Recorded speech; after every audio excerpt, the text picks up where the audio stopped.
For his wedding, a millionaire ran into a gypsy fortune teller.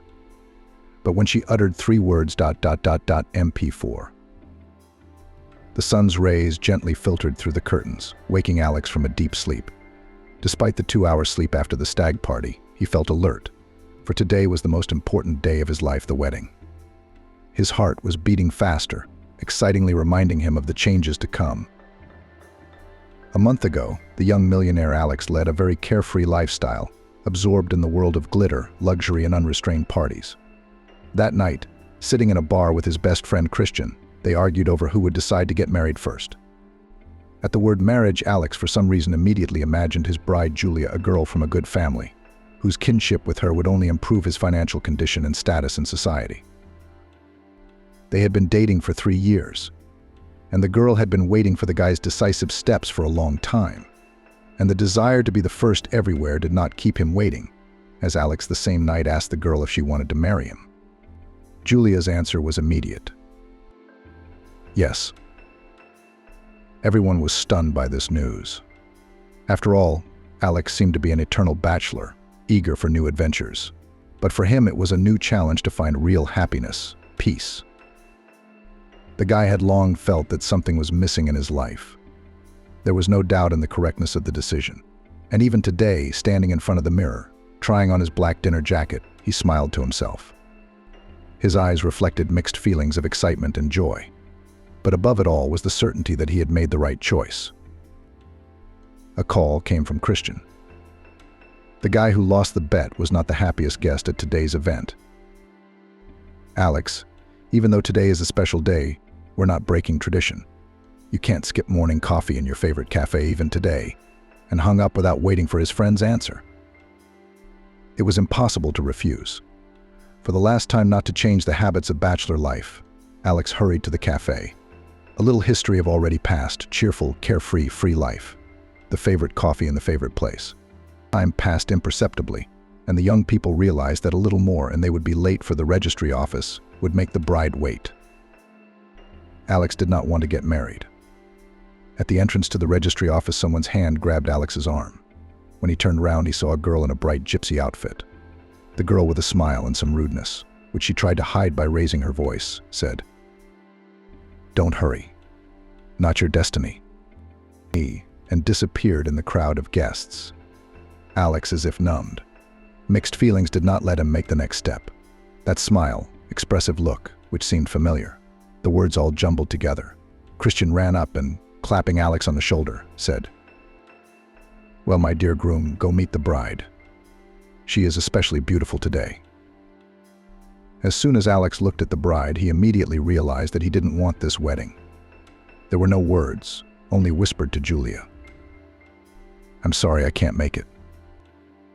Alex left, leaving the bride, friend, and guests in complete confusion.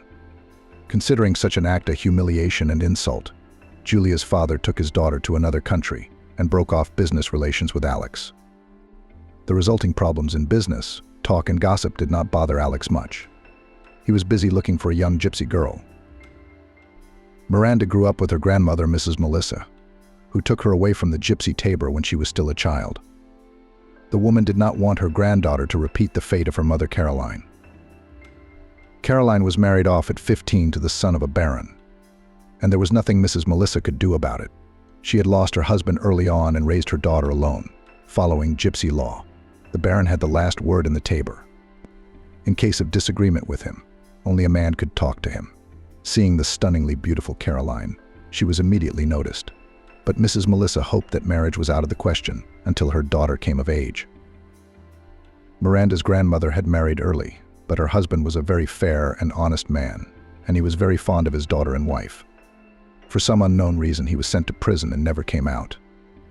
His wife was informed that he had died suddenly of tuberculosis, but she realized that her husband was a healthy, strong man and could not have passed away so quickly in a short time. Mrs. Melissa had heard rumors that the baron had framed her husband to keep the truth from coming out. That's where he was murdered. There was no proof beyond the rumors, and she could hardly make up her own mind.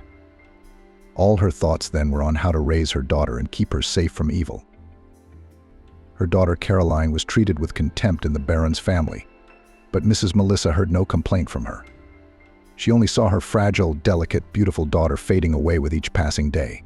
Realized how difficult her marriage was for her.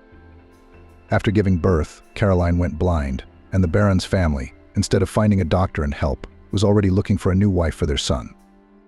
Mrs. Melissa could not forgive herself for not saving her daughter for a long time. And to somehow console her grief, she made a promise to herself not to let her granddaughter repeat her mother's fate, following the gypsy laws. In the first years of her life, Miranda called her grandmother Mum. They moved to another town, away from the Tabor, and lived a quiet life, knowing that her granddaughter was safe now. The woman breathed a sigh of relief for the first time after so many years, and as if forgiving herself for her indecision in her youth, which had ruined her daughter, let go of the pain and allowed herself to calm down. It was only then that her illness made itself known. A year ago, after a long illness, her grandmother passed away, and the only person close to Miranda was her friend Helen. The girls had been friends since high school, where the bright Helen always stood up for her friend, and Miranda helped her with her lessons. Moving to New York, of course, was Helen's idea, and it wasn't hard to persuade Miranda. After her grandmother's death, there was nothing to keep her in this city. And as soon as the girls turned 18, the suitcases were packed, and with them was full confidence in changing their lives for the better. Moving to a big city and starting a new life, the girl did not like to remember about the gypsy Tabor, was indifferent to fortune-telling and predictions, but she remembered the words of her grandmother. Mrs. Melissa said, "The love and happiness of your life you will have to win back." The girls did not manage to get in that year. It was difficult to combine study and work. The main thing, do not get upset. We'll learn so much this year that next year we won't have to work. Then we can study. Or we'll find a rich fiancé. Ellen laughed. Then we don't have to go to school at all. Studying is important, Miranda said firmly. We'll get in next year. Whatever you say, dear Helen replied. Working in a local restaurant bar, the girl dreamed of a beautiful life and great love. And on the day of her 19th birthday, Miranda came to the bar not to work, but to relax with her friend Helen. Large, expressive eyes, long, thick, curly hair, graceful facial features. Grace always distinguished Miranda from other girls, and her modesty combined with courage created an impression of mystery and attractiveness. And this evening the girl did not go unnoticed by the main guest Alex in the bar, where the haze mingled with the music. Their gazes met by chance, as if fate itself played a secret coincidence. She with black curls and mysterious eyes, and he with a smile of sincere admiration, seemed to sink into each other. The girls' first meeting. It seemed like they'd known each other all their lives, Miranda thought. The guys invited the girls to their table. "Helen, I think I've fallen in love. I can't bring myself to leave without smiling like a fool," Miranda said. "Miranda, you just had your first drink. Today is the day you were born. Rest up and don't be dramatic," Helen replied. Okay, but it really is special." The smile never left Miranda's face. Then a loud one rang out. "Yes, she agrees." The girl's heart felt as if it had frozen. The sound of it seemed to pierce her soul, and the earth seemed to disappear from under her feet. As if in the blink of an eye, the whole world had turned into a fairy tale in which she was no longer the main character. Her breath froze, and her heart shattered into 1,000 pieces, falling into the void. Tears welled up in Miranda's eyes as she realized she could never go back to her old life again. All week Helen tried to distract Miranda. "Sweetheart, that's not how you fall in love. It's an illusion. You just really want to fall in love, and you've only seen him once in your life. It's like that sometimes wishful thinking," Helen said. "No, Helen. As soon as I saw him, I felt something familiar, as if I'd known him for 1,000 years. That's the way my grandmother explained it to me, that I recognize my fate from 1,000 in a crowd. I want to find out who he's marrying, to see him again. To find out who he's marrying," Miranda replied. Helen was already realizing that Miranda wasn't the only one who would have to find out. Getting the number wasn't that hard. The translations in the bar were quickly deduced. The girl decided to call and make an appointment. Supposedly they forgot personal belongings at their place, taking from the drawer lost at work someone's purse. The girls decided to go to the meeting together. It was calmer that way.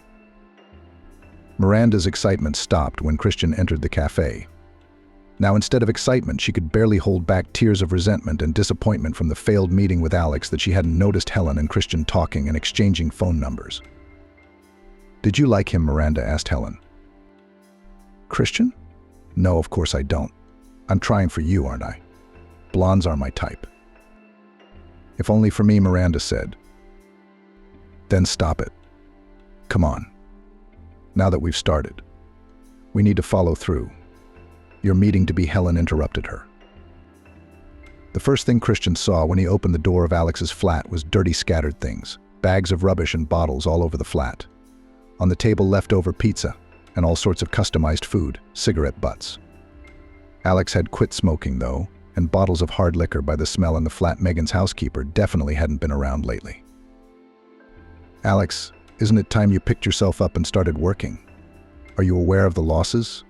There are some not-so-positive rumors about you. And let's call it cleaning service.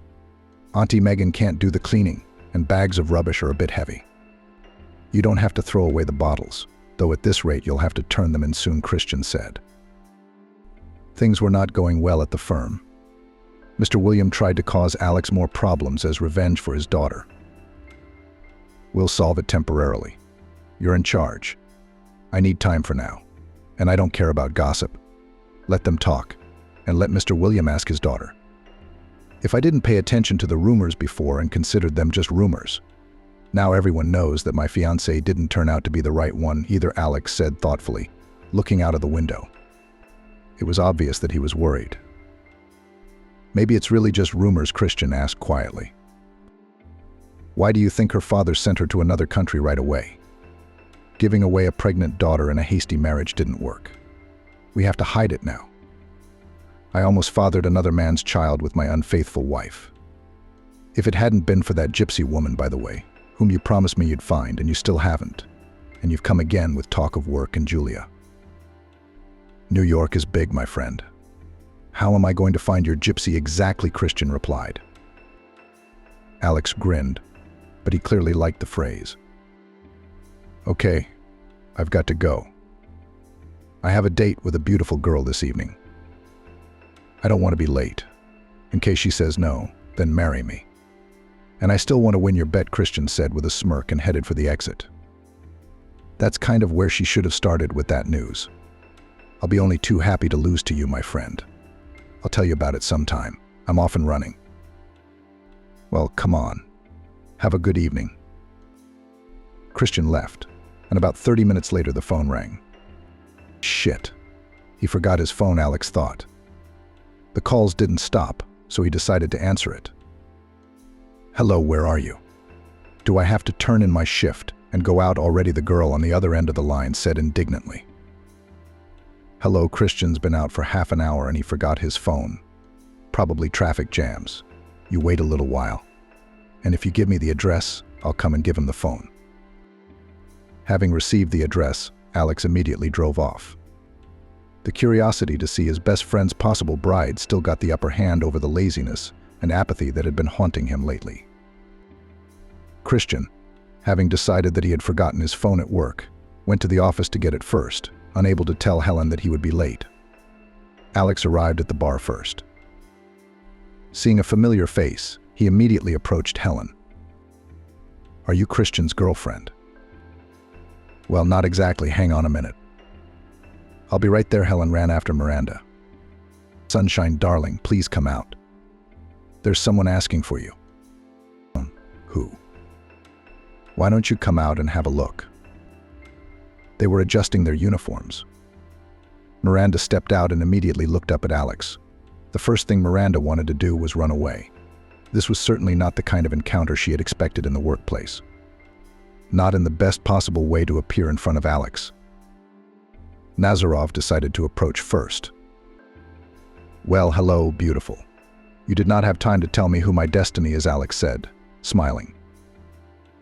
The girl was confused. She had hoped that he would remember Miranda from that evening and not the gypsy. "And I didn't recognize you that day. And I'm sorry, I don't remember. What's your name?" "Miranda, I am. I happened to be there by accident, too." It doesn't matter, Alex interrupted her. Christian's coming over now and we can go somewhere or sit here. Have a re-meeting. What do you think? I think we have a lot to talk about, Nazarov said, smiling gently. I can't. I'm on shift. So Alex didn't have time to finish before Christian walked in. Christian's surprise was evident at once. And how did you end up here? An hour ago you wanted me out in public, and now you don't seem too happy about it. I just wasn't expecting it. I brought your phone. I thought I'd lost it. I'd forgotten I could have left it at your place. Helen came running in, cheerful as ever, and said loudly, Well, everyone's here again. You sit for a while and we'll find someone to take over from Miranda now and go to the Star Club if Christian hasn't changed his mind yet. I made a reservation for 2. That won't work. Let's do it some other time. I'm not stealing your fiancé this time. You can rest assured, Alex winked at Christian. Julia wasn't my fiancé. Helen and Miranda looked at each other questioningly and went into the kitchen. 5 minutes later, they came out already out of uniform. We're not having a Star Club, of course, but it's not bad either. They'll organize a table for us now and we'll sit down, Helen announced cheerfully. Christian's tension only grew as the evening went on, and he was the first to suggest. No one will say yes to anyone tonight, and we'll just split up, Helen tried to joke. All in good time. In the meantime, let's go to my place. I'm afraid I won't have such a happy coincidence next time. And in our big city, it's not very easy to meet a girl, even the prettiest, a second time. And taking Miranda's hand, Alex headed for the car. Christian felt like an electric shock from what he had heard, and if the lovers didn't notice it, being too absorbed in each other, Helen noticed Christian's reaction and immediately asked, Where are we going? Home. I have to get up early, Christian quickly replied. Miranda had waited too long for this encounter to refuse, and her first night with her first man didn't scare her. She was convinced it was her destiny. You have no regrets, Alex asked. No. I didn't. Or rather, I haven't met girls your age. Still. I have no regrets, Miranda interrupted him. I don't regret anything. I've had a very good time with you. I feel safe and secure. Alex hugged the girl tightly, as if he wanted to show his protection. Apart from Helen, no one knew that Miranda was born in a tabor and was a gypsy, but she didn't want to hide anything from Alex. The young people spent the whole night immersed in talking about each other, sitting on the balcony under the moonlight. They shared their innermost thoughts and feelings. Miranda talked about her dreams and fears, about how she saw her future with Alex. Alex, in turn, revealed to her his deepest beliefs and plans for life as a couple. As the night drew closer to dawn, their conversations became more intimate and sincere. They discussed their fears and hopes, making each other stronger and closer. The hours flew by unnoticed. Their bond grew stronger with every word, as if each phrase created an invisible bridge between their souls. When the first rays of the sun lit up the sky, Miranda and Alex knew each other better than they had ever known anyone before. Their nightly conversations made their bond unshakable and strengthened their confidence that they could go through any difficulties together hand in hand. The lovers decided not to split up again and start living together right away. Somehow the morning came quickly. I already have to go to work, the girl said with sadness in her voice, not wanting to part with her beloved. You won't have to work anymore. I'll sort things out at the firm and everything will be fine. I'll take you to the bar. You'll be quitting, Alex said cheerfully. Which Miranda did. She had complete confidence in tomorrow with Alex. Now her concern was to create a cozy home and surround her lover with love and affection. It was not easy to transform a bachelor flat into a cozy family nest. But Miranda did not stop it. Living all her life in rented small flats, the girl really wanted to arrange everything to her own taste. Alex only supported her favorite in all her ideas, fully trusting her choice. Arriving at the office, Alex didn't expect that things were so bad. Christian, you could at least let me know you're not doing well. We're on the verge of going broke. I don't even know where to start. You're on the verge of ruin. Or did you think I was supposed to sort things out for you while you run from one bride to another, drinking and suffering in between? If you still can't forgive me, Julia, you better be thankful that I'm the one who screwed her up in the end, not you. Thank you, I served you as a true friend, and instead of thanking you for trying, I'm listening to accusations, Christian said with some resentment, and without waiting for Alex's response, slammed the door and walked out. And then Alex was convinced that Christian never forgave him. And remembering the words of his friends, who dared to tell about the bride's cheating only after the wedding had been disrupted, that it was better for him not to know about all her men, the probability that Christian was among them only increased. Nazarov immediately remembered that morning when he showed up unannounced at Christian's house, and that was considered normal among friends, and found Julia at his place. Alex did not want to allow even the slightest doubt in either his friend or his fiancée, so he calmly inquired why Julia was not at home or even at his place but at Christian's. Julia cried, told him about the quarrel with her father, that she didn't want to go home, and certainly not to tell him about the problems with her father, with whom her fiancé was doing business.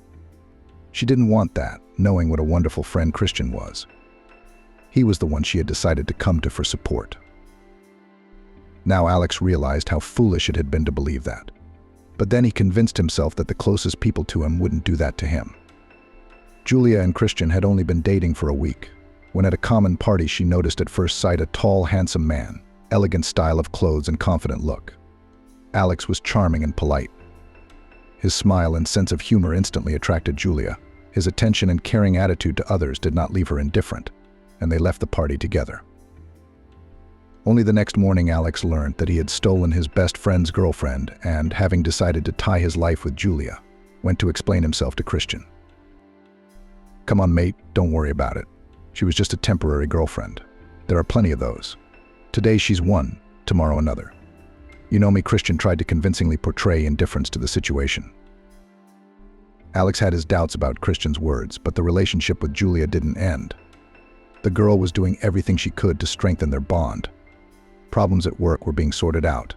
Alex was less often at home and became irritable. Alex was stressed by the renovation of the flat, although recently he had admired every change in the house, and the talk about the wedding had died down. Miranda decided not to tell him the news about her pregnancy. The girl really wanted to give this event a festive character and be sure that her beloved will be happy, and not consider the news as another problem or difficulty. The girl's condition and constant problems became the reason for frequent quarrels between the young people. Somehow the joyful days were quickly replaced by days full of tears. Miranda imagined life together with the love of her life in a completely different way. All sorts of thoughts came into her head, that she had disrupted the wedding and now she was responsible for karma, that her former fiancé had cursed her, and so on. After all, pregnant women tend to exaggerate everything. But the girl already needed to talk to someone and cry. Of course, this person was Helen, because except for her and Alex, Miranda had no one. "Helen, come here, please.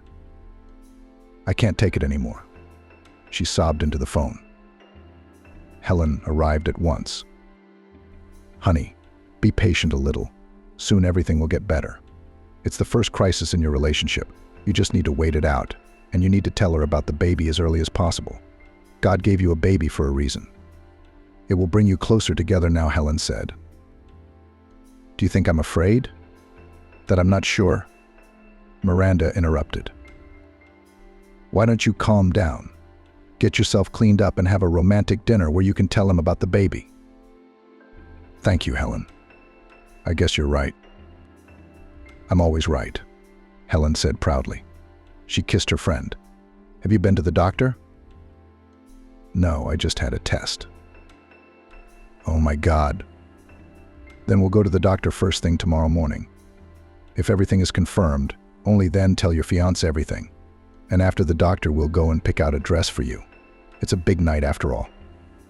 A new dress will give you more confidence." Miranda always said that Helen could cheer up and cheer up even a dying man by reassuring her friend. The girl was about to leave, but turning sharply to Miranda, she said, "Also, let Alex not trust Christian. He's not his friend. They've had very little contact since that day. Alex thinks he's to blame for all the financial problems at work." "I wouldn't be surprised if he set it up on purpose," Helen said. "Why would he do that? He was making good money himself, working with Alex. I think he just couldn't cope and didn't want to admit it." He's a proud bloke, you know that. How are things with Christian, by the way? Miranda asked. I didn't tell you, but since the day you met Alex and you've been going through, he stopped contacting me. I didn't expect him to. I made sure that night that he was always looking to see you, not me. That's why your meeting with Alex took so long. Christian was trying so hard. That's ridiculous. He called you his fiancée, not me. Every time we met, you were there. And if we were alone, he'd quickly find an excuse to leave. I suspected, but I kept looking for excuses. And that night, there were no questions left. All right, forget Christian. Take care of each other for the sake of the baby. As Helen walked away, Miranda thought about their conversation for a long time. Having not waited for her lover once again until morning, Miranda went to the doctor in the morning. Tell me, Helen, is it normal at the beginning of a relationship not to sleep at home? She asked her friend. It's normal.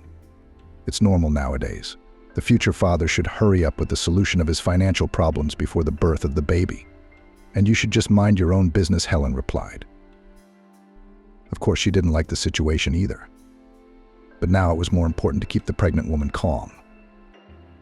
When they arrived at the hospital, Miranda went into the office. Helen remained waiting in the corridor and seemed to be as worried as her friend. When the doctor came out of the office while Miranda was getting dressed after her examination, she asked, "Are you a nurse? Should I congratulate you?" "I'm the godmother-to-be," Helen said, smiling boldly. "Well, congratulations, godmother. Meet the young mum-to-be." When Miranda came out, Helen squealed and rushed to hug and kiss her. "If it's a boy, I'll name him as godmother," she said. "Well, since you've taken away our right to choose, can I at least ask what you're going to name him?" Miranda asked. "Jason, who owns the world. You see how that sounds?"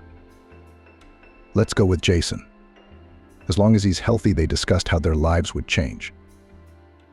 The girls went to pick out a dress, as they had agreed. When they returned home in the evening, Miranda saw Alex sleeping on the couch. Rejoicing, the girl ran up and kissed him on the forehead.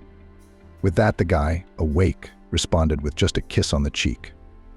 Turning away, he continued to sleep. Miranda smelled the alcohol and realized that the conversation would have to be postponed again, so she went back to sleep. Waking up in the morning, Miranda realized that Alex had already left. Upset, she decided to arrange a meeting with Helen. Walking in the fresh air with her best friend was the best solution in this situation, she thought, and started to pack. At that time, there was a call from Alex. "Honey, hi, are you awake? You were sleeping so sweetly I didn't want to wake you up," he said. "Wake you up to say goodbye." The girl shouted into the phone. "Calm down, baby. It's just for a couple of days. I have to go to work. Very soon everything will get better, and we will spend more time together again." As before, Alex tried to calm down his beloved. "How come? Why didn't you wake me up? Where are you now? Let me come." "I'm already at the airport. I called while there was a connection. I'll be sure to call you again when I get there." "Okay." Honey, Miranda couldn't say any more, choking on tears and resentment. HM. Alex's departure dragged on for a week, not, as he had promised, for a couple of days. Miranda had lived those days from call to call. Helen found it increasingly difficult to distract her and lift her spirits. And even on the day of her arrival, Alex went to the office first. He arrived home in the evening. Miranda had been waiting for the arrival of her beloved from the very morning, dressed up, but with every hour it was more and more difficult for her to hold back her tears, knowing that her beloved had already arrived after a week's departure and was still in no hurry to go home.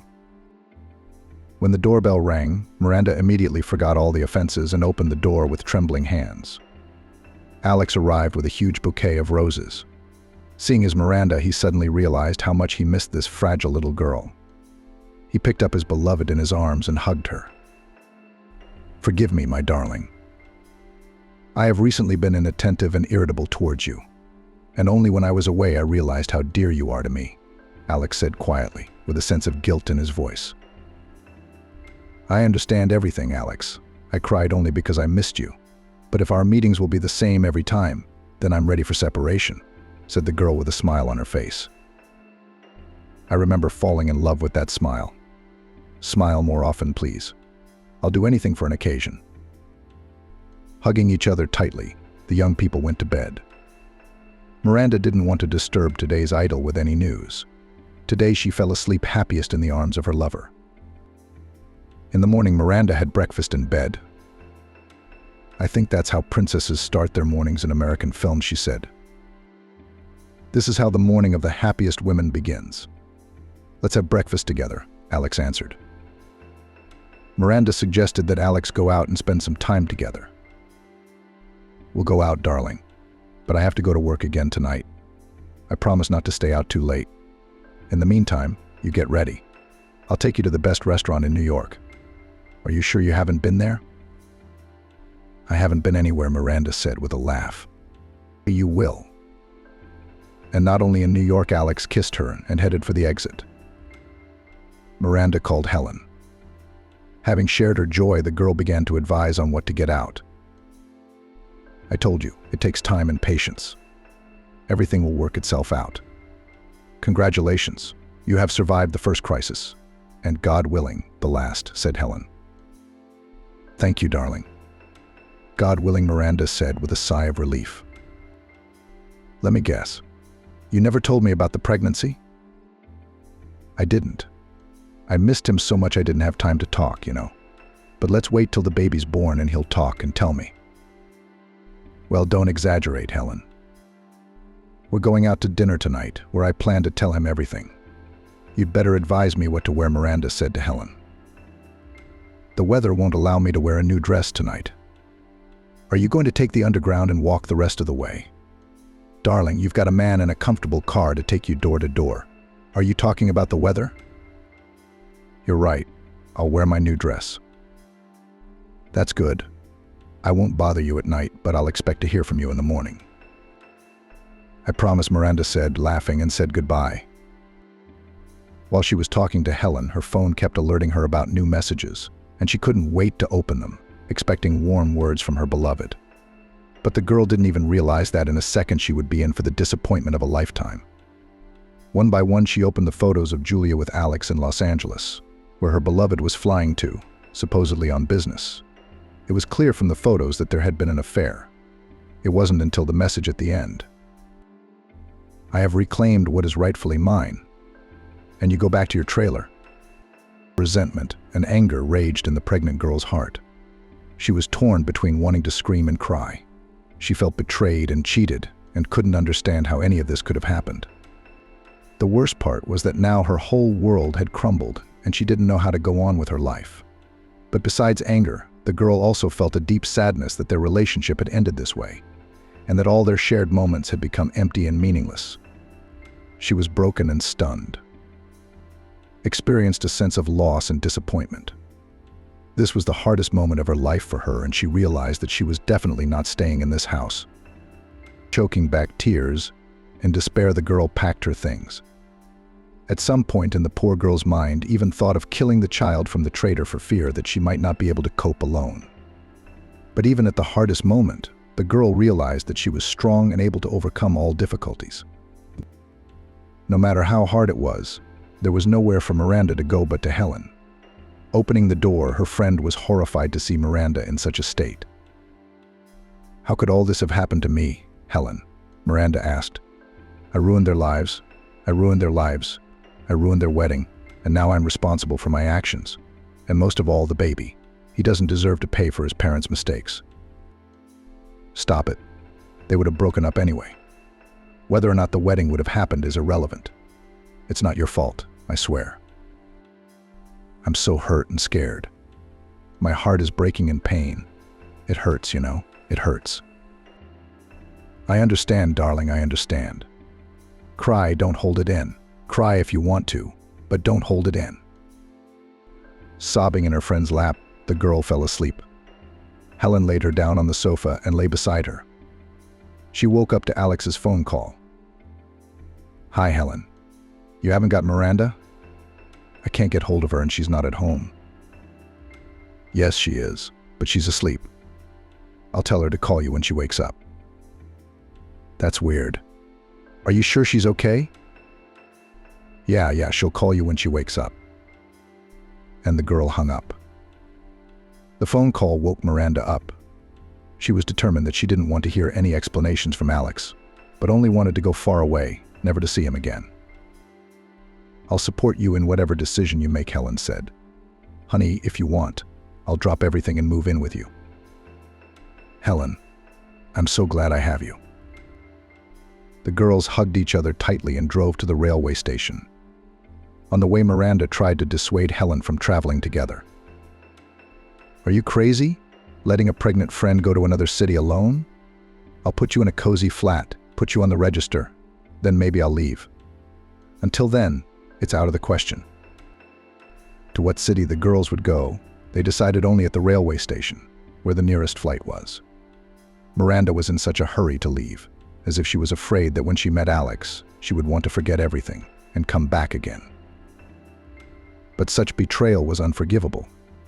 The friends settled in the nearest hotel and started looking for a flat.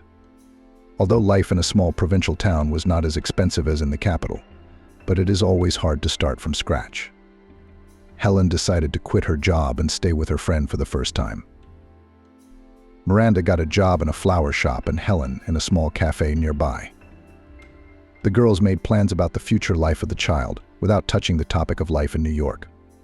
All this time, Alex's attempts to find Miranda were unsuccessful. Helen, as soon as they left the capital, wrote Alex a text message so that he did not file a search, thinking that the girl just disappeared. "Miranda knows about the affair and doesn't want to see you. You don't have to look for it. You won't find it," she wrote. In desperation, Alex even went to the town where Miranda grew up, hoping that she might have moved to a familiar place but never found. Back in New York, Alex immediately went to the office and broke his contract with Mr. William. Although this contract was the last chance to avoid ruin, but Alex didn't care about that anymore. He called Julia and informed her that they needed to meet. Julia happily agreed. Alex was not surprised that the girl was already in New York. He had already realized that something was being set up. Things hadn't worked out for Alex before the trip to Liverpool. Christian had worked really hard to bring the firm to the brink of ruin. Already being desperate, there was a call from his ex-fiancée asking him to come and spend at least one day with her, as she was suffering a lot amidst the stress of the events. She has lost a child in the last month, and the only person she wants to be around now is Alex. In return for one day spent together, she will talk to her father, who will sign a very favorable contract to avoid the ruin of the firm. Alex didn't agree right away. Doubts and guilt before Miranda made him more and more irritable. The man promised his beloved that she would not have to work anymore. Alex took all the responsibility on himself. He was tormented by thoughts about the right thing to do. Going to the bar, where Miranda still worked until recently, he remembered their first meeting and decided to have a drink. Being already drunk, the guy wanted to find an excuse for himself, and even in his heart began to blame Miranda. After all, if he hadn't fallen in love with the girl and changed his life in one day, he wouldn't have financial problems now. Alex took out his phone and called Julia. "I'm in, but I have to make sure that your father agrees before I come," he said. "You don't have to worry, sweetheart. Our first meeting at the airport will be with Dad," Julia replied. "Okay, it's a deal. Don't bother me until you arrive. No calls or texts." "Why, is your girlfriend strict and jealous?" Julia grinned. "She's not a girl, she's my fiancée," Alex cut Alex off. "You have fiancées." Julia laughed and promised to wait in silence until Alex arrived in Liverpool. The idea for the meeting was, of course, Christian's. Since the day he'd left Alex, they hadn't seen each other again. Frustrated by his former friend's accusations, there was no way Christian could think of revenge. His first thought was to go to Julia's and try to repair the relationship and break the news to Alex. But Julia wouldn't agree, and Alex was too keen on his new bride that he hardly cared about his ex. So he had to break up with a new one. And he'd liked Miranda from the first time he'd met her. Alex's ex, fiancé and friend decided to unite to come up with a devious plan. "Tell me honestly, do you want him back or just revenge?" Christian asked, expecting to hear only about revenge. "I don't know myself. Sometimes I think I miss him. Sometimes I want revenge. But But if I loved, I wouldn't want to hurt the person I loved. If I wished him happiness, I'd let him go, Julia said. She has seen all kinds of TV series and talks about the correctness of great love and nobility in the past. Now everyone thinks first of himself. I've been wronged. You have to punish the offender, Christian said. And it doesn't matter if I'm in love or a friend, Julia said. So you're justifying yourself too? Julia asked with a smirk. It's not an excuse, it's the current realities. Wake up, girl. Christian cut her off. Okay, it's been a long time since she's been a girl and definitely not a saint. I don't want to get back at Alex so much as I want to get back at that girl. The insolent girl came out of nowhere and ruined everything. She's a gypsy. Since when had Alex been drawn to the Tabor? Julia was indignant. She's not from the Tabor, she's from another town, Christian corrected her. Well, you know what they say, you can take the girl out of the village, but you can't take the village out of the girl. Christian laughed. Christian laughed. That's where you got it. That's right. All right, I'll take care of her. What do you plan to do next? Where are you going to raise the baby? That's it. There's no baby. I'm sorry, Julia said. Were you sure you had one? Were you pregnant? Christian wondered. Of course I was. My father was against me having the baby in the first place. When I found out I wasn't pregnant by Alex, and then he proposed marriage, we decided to make him the father. But when the wedding broke down, my father put me in front of the fact, either an abortion or I'll raise the child myself without any help from him. Well, how could I raise a child on my own? I'm still young, I can have a baby. Who was the father? You don't know him? It doesn't matter, Julia said. Let's get down to business. Any ideas? Does Alex know I lost the baby? No, don't tell him you had an abortion under pressure from your father. Make him feel guilty. Say that the stress caused the miscarriage, Christian advised. He knew Alex very well and was sure he would be affected. And then what? He's not going to come to another country to comfort his ex. Julia hesitated. And then, darling, you'll have to persuade your father to help you temporarily. The firm's on the brink. And who better than good Uncle William to help poor Alex? Christian suggested. Are you kidding? Dad would never agree. Julia shook her head. Make sure it's only temporary. Alex will do anything to save the firm. And no gypsy will stop him. Get him to come. And then it's just a matter of seducing your ex-boyfriend. I don't need to teach you that. Julia laughed. I don't think you've forgotten me yet. She looked flirtatiously at Alex. You'll be forgotten. He waved her away. That evening, having come home drunk, so as not to look Miranda in the eyes, Alex went to bed, and in the morning he left without even saying goodbye to her. On the way to the airport, Alex convinced himself that all this was done for a better life with his beloved. After all, he made a promise, took responsibility for the girl, and in the future, perhaps, for the children. Alex would definitely not want his children to have such a childhood as he had. At the airport, Alex was met by a father and his daughter, as agreed. Why, Alex, not only have you lost your fiancée, but you're almost drinking away the firm, Mr. Williams said wryly. They say you've run out of business. Isn't it the new environment that's having such a negative effect on you? Who do you mean? Alex asked, realizing that William was already aware of his new relationship. I don't. You should know better who has such a bad influence on you. Your fiancé, your friend too. A friend just happened all of a sudden. But if it wasn't for my daughter's requests and my kindness. Alex was about to get up and leave, but Julia stopped him. Daddy, let's get to the point. Alex and I have to go. The men signed the contract and left. Julia had everything ready for this meeting. Glass after glass, and Alex himself did not remember how he was already in bed with his ex. In the morning, the girl tried to keep the guy, talking about how easy and carefree their life was together. Alex, either under the influence of alcohol or to justify himself, began to think that he had no problems before Miranda appeared. Yes, it was a good time, but it's all in the past, he said. It's not even about Miranda. Sooner or later, I would have found out about your cheating and we would have broken up. It was your indifference and coldness to me. I've received 1,000 compliments from other men, but not from you, Julia said. I wanted you to be a little jealous of me, even of Christian that morning when you found me at his place. Did you really believe that silly story? How could you be so indifferent to me? In desperation, I sought comfort in the arms of other men. It's disgusting to find excuses for promiscuity, for relationships, Alex answered. And you were faithful to me, not according to Christian. Alex was silent. He couldn't tell the girl who had almost lost a child because of him that he had never loved her. And maybe their marriage was more of a marriage of convenience.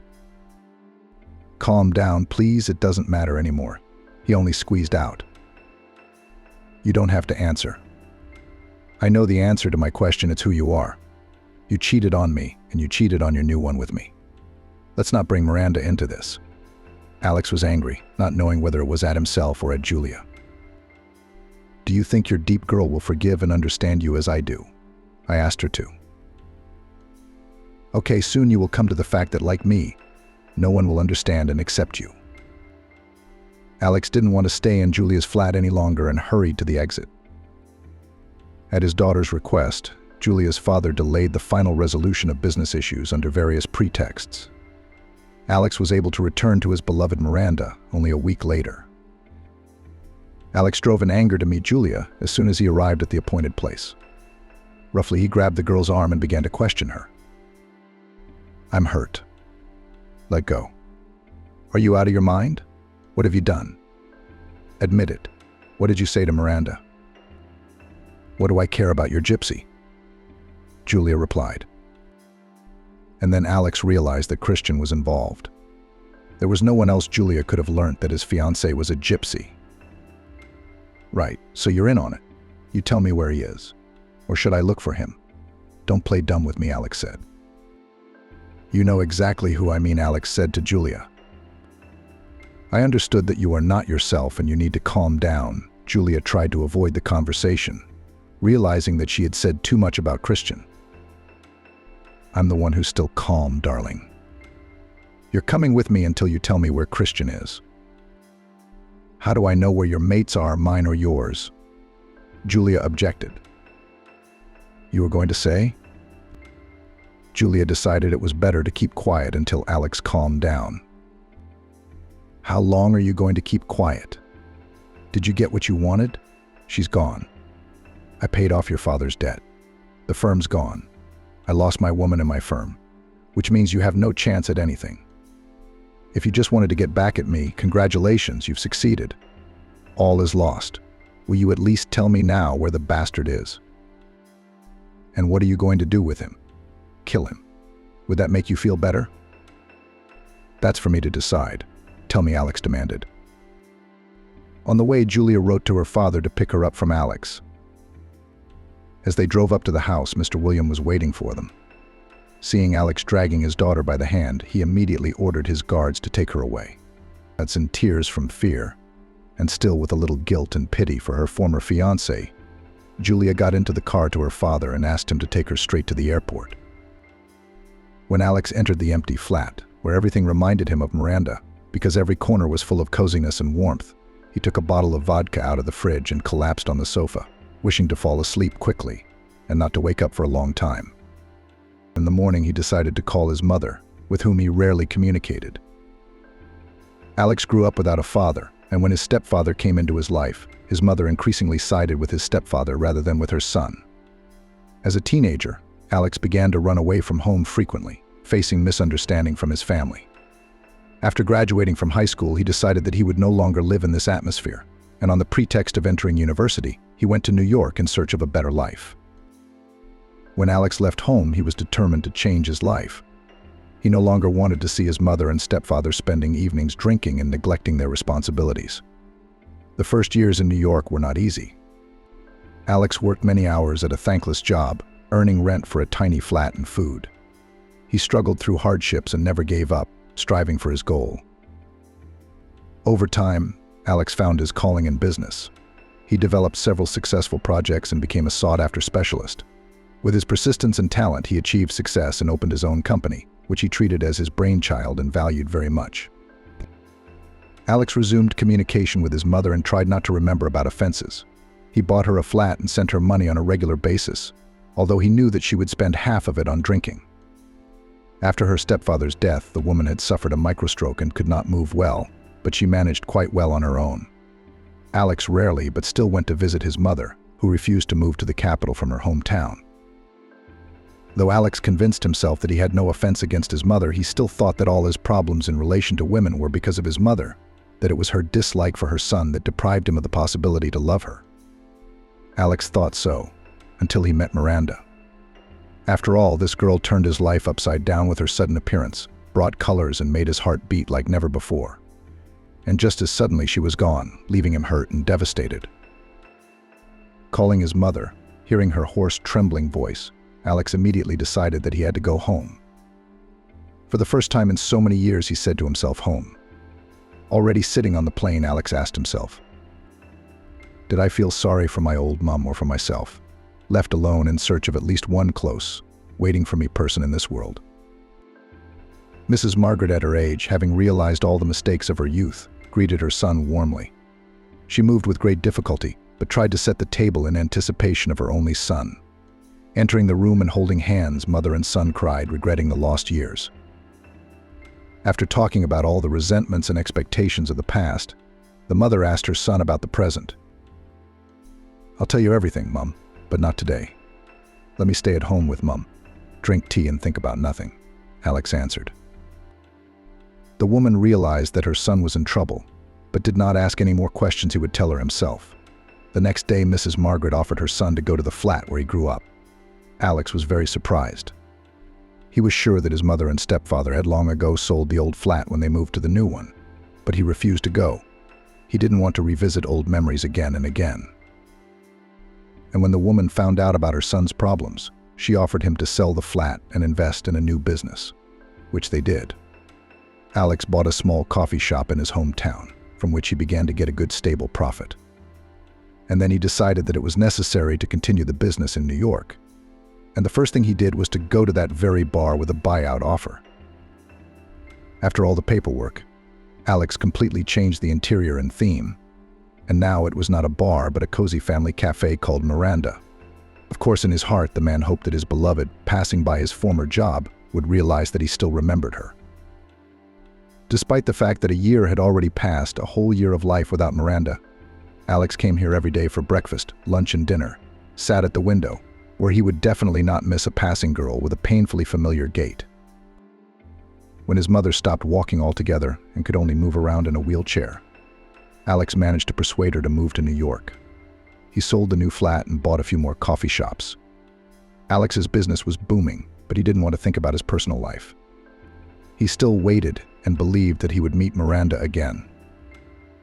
Alex, I am so happy to have a son again, and I hope that before your last breath I will be able to breathe the scent of a grandson, said Mrs. Margaret.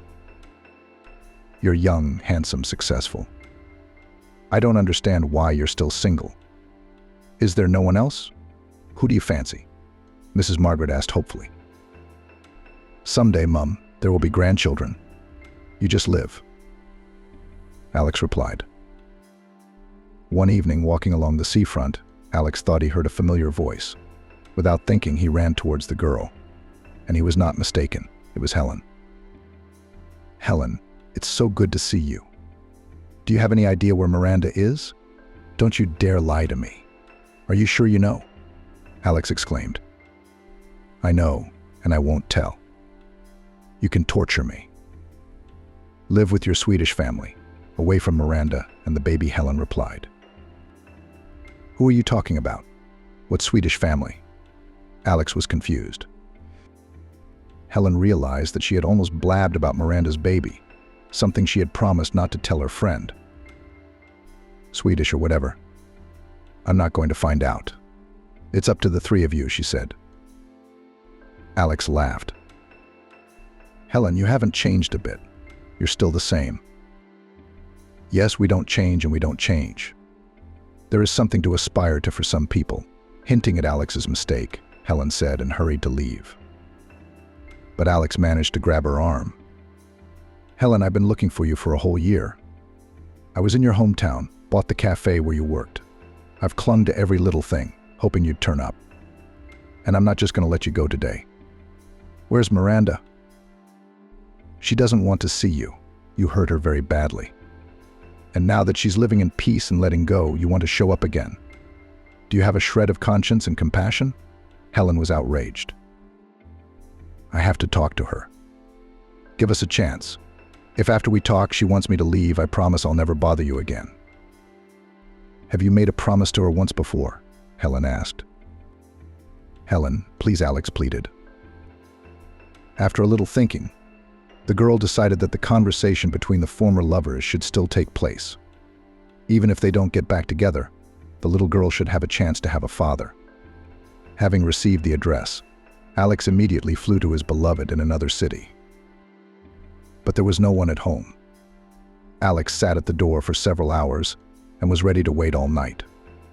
Hearing a child's voice on the stairs, he did not even suppose that in a minute he would meet not only his beloved, but also his daughter, whose existence he did not even suspect. Seeing Alex, a little changed, but still her favorite, Miranda could hardly contain herself not to run and hug him. Her heart beat faster. She found it hard to breathe. Holding her daughter tightly in her arms, she took a step back. All year, Miranda had convinced herself that she had begun to forget him and had gotten over everything about him. But seeing him again, all those old feelings resurfaced in her heart. Of course, she failed to forget him, and even deep down she didn't want to do it.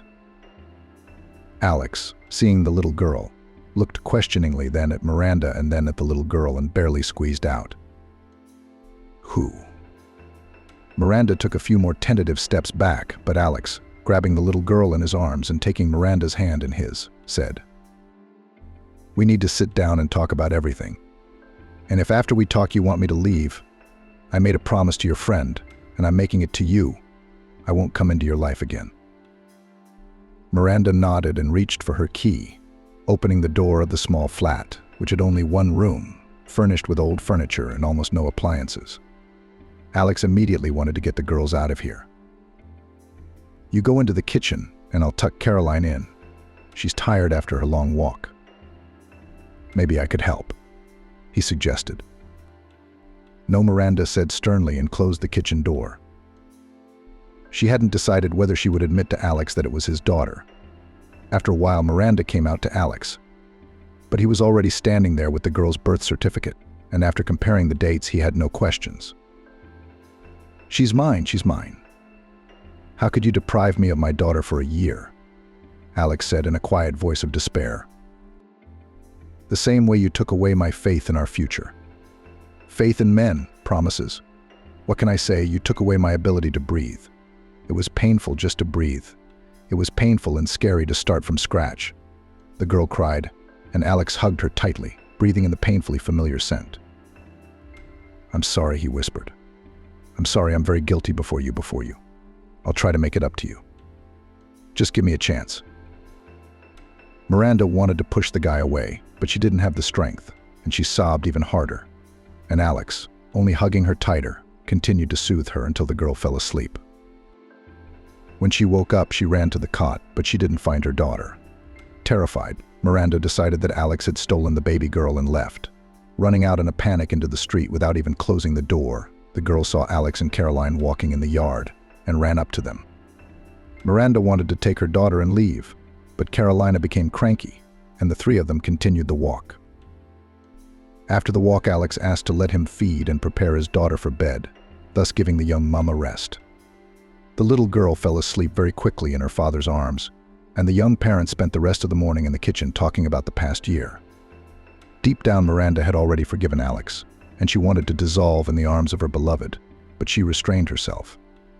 Alex asked to stay a couple more days to spend time with her daughter, and Miranda agreed. Every day, the little girl became closer and closer to her father. Without realizing it themselves, the parents were growing closer again. Finding several missed calls from his mother, Alex decided to call her back. "I'll be there soon, Mum, and I have a surprise for you. You've been waiting for it for a long time," he said, alluding to his granddaughter. "Are you in touch with your mother?" Miranda asked, surprised. "Yes, and Mum lives in New York with me now." "How wonderful. I'm very happy for you. But here's the thing. She can't get around very well. She can hardly speak, and I try not to upset her with bad news. Her only wish is to see her grandchildren. Alex no longer believed that he could make his mum happy with this event. But since I already have a beautiful daughter, and if you don't mind, I'd really like you to come with me for a while. And you can't live in a flat like this with a baby. If you don't want to stay in New York, I'll buy you a flat here. Miranda couldn't refuse, because she wouldn't forgive herself for not letting her grandmother see her granddaughter. They didn't want to delay the trip, so they packed their things and returned the keys to the old flat to the owners and drove to New York. The meeting between the granddaughter and her grandmother, Mrs. Margaret, was wonderful. Mrs. Margaret, as if revived, began to speak clearly. The attending physician spoke. It's only positive emotions that will cure you. Try to please your mother. It will do her more good than being in hospital. That's what Alex tried to do day after day, spending time with the four of them. In the evening, Alex announced that Miranda was in for a surprise. After putting his daughter to bed and leaving her with her mother's carer, they drove down a familiar street. Miranda realized he was taking her to a bar. But what was her surprise when she saw the sign with her name in big letters? Tears welled up in her eyes. Only the address was still there, but Miranda loved the changes. It was just the way she liked it, family-friendly. Here Alex began to tell how much he longed for his beloved and did everything to make their meeting happen. Miranda couldn't hold back any longer and threw herself into his arms. They returned home at 6 in the morning. Miranda and Mrs. Margaret got on well together as if they had lived together all their lives, which pleased Alex. "Did you tell Helen you were in New York?" he asked. "Oh, I'm such an idiot," she said, almost screaming, and immediately rushed to call. Within an hour, her friend was at the door. "Helen, I'm so glad to see you. Please don't be offended that I didn't tell you about your arrival at once." "I won't. Show me Caroline quickly." "She's still asleep, but she'll wake up soon. You come in." Helen put the bag with the baby doll in the corner and went into the room. "So, are you two inseparable? A year apart has been good for you," Helen tried to start a conversation. Alex and Miranda looked at each other and smiled. "Separation between lovers can't be in favor," Alex interrupted the silence. "You'd better tell me how you're doing. And why haven't I met you in New York before?" "Well, you asked, of course. New York has 2 streets and a bar," Helen snickered. "But seriously, I've only been back in town a month. I wouldn't leave a pregnant friend alone in a strange city. As soon as she was more or less stable, I left. This city won't let me go. I love New York to bits." "You have friends like that," Alex said with admiration. "You are a strong man. People are given to you for experience. And Miranda is a fragile lady. She needs." Helen wanted to divert the conversation from the memories of her friend's betrayal. Miranda showed up with a baby in her arms. "We've missed you, godmother, my sweet girl. My dainty little morsel, you're my yummy one." Helen reached out to take Caroline in her arms, but the girl begged for Alex's hand. Look at her. She found her daddy and immediately forgot about her godmother. Wow. The young people laughed and went to the table to have breakfast. Surrounded by his favorite women, Alex felt peace and joy. He decided that in the evening they would go to a cafe together. "Miranda, I'll order live music and let all the guests know who I name the cafe after." "Don't," Miranda said, embarrassed. "I'd feel very awkward. I don't mind dinner, but no shows, please." Alex agreed and had breakfast. He left on business, leaving his friends to chat. He came only in the evening to pick up his favorite women for dinner. But Caroline already wanted to go to bed, and Mrs. Margaret offered to stay with her granddaughter and let the young ones rest. "Since we are traveling in more romantic company, would you mind if I invited Gerald too?" Helen asked a little shyly. "Have you got a fiancé?" Alex asked with a smile. "Not yet," Helen laughed. "But he might well be. I would marry a man like him without any shyness." When they arrived at the cafe, Gerald was waiting for them at the entrance. The company immediately found a common language, and the guys, as if best friends, laughed as much as girlfriends. "That's good. I'm glad you found a common theme, and now we can get together as a foursome more often," Helen said cheerfully. "You've chosen a great guy," Alex patted Gerald's shoulder. On the way home, Alex, asking about Gerald's work, offered him a common business, which would only improve the guy's financial situation. Gerald was not poor, but he was far from Alex. And Helen wanted to please with expensive gifts all the time. That's why Gerald agreed without hesitation. Common business only brought the guys closer together, and the young people began to spend time in a common company, having established things in their personal and financial lives. Now Alex was sure that it was time for them to get married, and today, coming home early, he started a conversation with his beloved. Miranda squealed and threw herself into his arms, happy as a little girl. Little Caroline, seeing such a picture, though she didn't understand what had happened, started clapping her hands as if she was happy for her parents. "And here is our main guest at the wedding, with both hands in favor," Alex said, laughing. "So let's start the preparations. I completely trust you to organize the wedding. I love you very much. Our wedding will be the most memorable one in New York." "I love you very much," too. Miranda hugged her lover and kissed his forehead, then took Caroline in her arms and went for a walk, giving them the opportunity to start preparing the wedding of their dreams right away. She was so happy when she finally agreed to marry her lover. She had always dreamed of a lavish wedding, and her fiancé, knowing this, had promised not to limit her funds. They decided to organize their dream wedding together, and Miranda had already imagined what the perfect ceremony would be like. The decor and decorations for the wedding were magnificent. The hall where the ceremony was held was decorated with beautiful flowers, roses, peonies, lilies of the valley, and orchids. Gold mirrors hung on the walls, reflecting the light from crystal chandeliers. On the tables were golden candlesticks with fragrant candles, creating a cozy and romantic atmosphere. The girl was delighted at how beautiful it all looked. As guests exited the hall, they found themselves on an open-air lawn surrounded by green trees and flowers, a decorated archway of fragrant flowers. The wedding ceremony looked like a scene from a fairy tale, and delicious food and drinks diversified the festive table. There were fresh fruits, ice cream, and cakes, beautifully decorated and, of course, very tasty. The newlyweds were dressed in stunning outfits. She chose a soft satin dress with a lace top decorated with pearls. Her hair was adorned with a tiara with crystals, and she looked like a real princess in her look, and he in a black dinner jacket with a bow tie. The wedding ceremony was a unique spectacle. Sensual vows of love, tears of happiness, rapturous applause, and shining eyes of everyone present. All the people at the wedding surely felt the love of the young ones envelop this beautiful moment. The dream wedding was a celebration that was remembered by everyone forever. Everyone who attended it was able to feel the magic of true love and joy. This day was the perfect start for the newlyweds' new life, and reminded everyone that love is the most precious thing in the world. The wedding celebration was incredibly beautiful and something magical. The guests were delighted with the cozy atmosphere and luxurious decor. Miranda was happy to see her dream come true. It would forever remain in her memory as the most important and happiest day of her life. All the guests were having fun, dancing until the toastmaster called to make toasts and wishes to everyone who wished to congratulate the young ones. The first, of course, was Helen. "My dear friend," she said with tears in her eyes, looking at Gerald, "today I am very happy to be by your side on this wonderful day. Your wedding day. You are so beautiful, happy, and bright.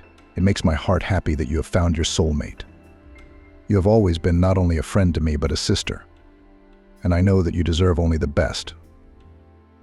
I remember how we all dreamed together about true love, and that each of us would find our soulmate. And today our dream has come true. I want to wish you and your beloved a strong, reliable, and eternal love. Let every day be full of happiness, coziness, and understanding. May your home be filled with laughter and children's voices, not only Carolina's. May your hearts always beat in unison, and you are like two halves of a whole. Support each other at all times. You deserve all the most wonderful things. May your life be filled with love, happiness, and success. A bright future awaits you, and I am sure that you will be able to overcome all difficulties, remaining yourselves and keeping your sincere love. And I will always be there to support you in any life situations." All the guests began to applaud her friend's touching speech, but Helen interrupted the applause. "When you throw the bouquet, I will stand in the left corner. Remember." The young and the guests laughed and continued to have fun. Toastmaster periodically called those who wished to congratulate the young, and once again, when he asked if there was anyone in the hall who had not had time to do so, someone said loudly, "Yes." It was Christian. Miranda and Helen stirred in anticipation of another prank from a former friend. New York City is big, but news travels fast, especially to those who still watch the lives of former friends with envy. Christian grinned. Of course it does. Even though I was uninvited, I couldn't miss this wedding. I came not only to congratulate you, but also to give important information to the groom, Christian said. All the guests froze in tension. Alex didn't want to listen any further and ordered the guards to take him out of the hall, and he headed towards the exit together with them. "Please don't go out," Miranda tried to stop the groom. "Don't worry, darling, he's not worth ruining our party for. I'll be right back." Alex kissed his fiancée on the forehead as he continued to have fun. Alex followed Christian and the guards. "So, what else did you come up with? Or did you bring a photo?" Alex grinned. "There will be a photo and a video. If necessary, mate," Christian answered. "I don't care about your news. What do you think about the fact that not only Julia was in my bed, but also your beloved Miranda?" Alex couldn't help himself and punched Christian. "I'll say you're pathetic. I don't care about Julia or whose bed she was in. But for Miranda, I won't let you open your mouth," Alex said sternly. "Get out of here." Hurrying back to his fiancée, Alex didn't have an ounce of doubt about her fidelity. Walking into the hall and seeing the questions in the eyes of the guests, he decided to say a few words so they could relax and unwind again. Walking up to the microphone, Alex said, "Dear guests, we are very happy to see you today, that you have come to support and rejoice with us on our most important day. Thank you to everyone who took the time to come. I hope you are enjoying everything and resting your souls. At least we've tried hard to organize a memorable holiday for you. I'd like to make a toast. I wish everyone to find their soulmate and never lose her. And may each of us have a friend like Helen in our lives, and God forbid even an enemy to have a friend like Christian." The guests applauded. Especially those who knew who Christian was applauded loudly. Alex returned to his fiancée Miranda and sat down next to her. The newlyweds were talking earnestly about something. Helen, noticing this, became worried, thinking that Christian had said something again that had spoilt their mood. Towards the end of the evening, the host remembered about the wedding bouquet and announced to all the unmarried girls to come to the center of the room. He then called Miranda over and asked her to throw the coveted bouquet, but before she did, she turned to the guests. Miranda turned round and found Helen and her fiancé Alex with her eyes. He winked at the bride, letting her know he was ready. Miranda prepared to throw, trying hard to make sure the bouquet fell into her best friend's hands. And so it happened, the bouquet flew straight to Helen. Before the girl could rejoice at this event, slow music came on. And Gerald came running, got down on one knee, presented Helen with a ring and asked, "Will you be my wife?" Through tears of happiness, Helen loudly replied, "Yes." The new groom hugged his bride tightly, put the ring on her finger, and they walked to the center of the hall for the first dance in their new status. Alex and Miranda joined them, being insanely grateful to Helen for everything she had done for them and for always being there for them. Miranda was looking forward to sharing the day with her friend. After talking to Gerald beforehand and making sure that his feelings were serious, they decided to organize the engagement right around the time of Miranda and Alex's wedding. Helen had never imagined such a twist, but she was very happy. After the dance, the host asked the couples to linger and shouted loudly along with the guests. Bitter. After the wedding, the newlyweds, along with Helen and Gerald's friends, daughter and Mrs. Margaret, left for a hot country where they spent an unforgettable honeymoon. Helen, who had always wanted an unusual wedding, jokingly suggested to her lover that they get married right there in shorts and Panamas. To her surprise, Gerald agreed, and a week before departure, a modest but colorful and memorable wedding took place in Hawaii, where it was a hot summer at the time.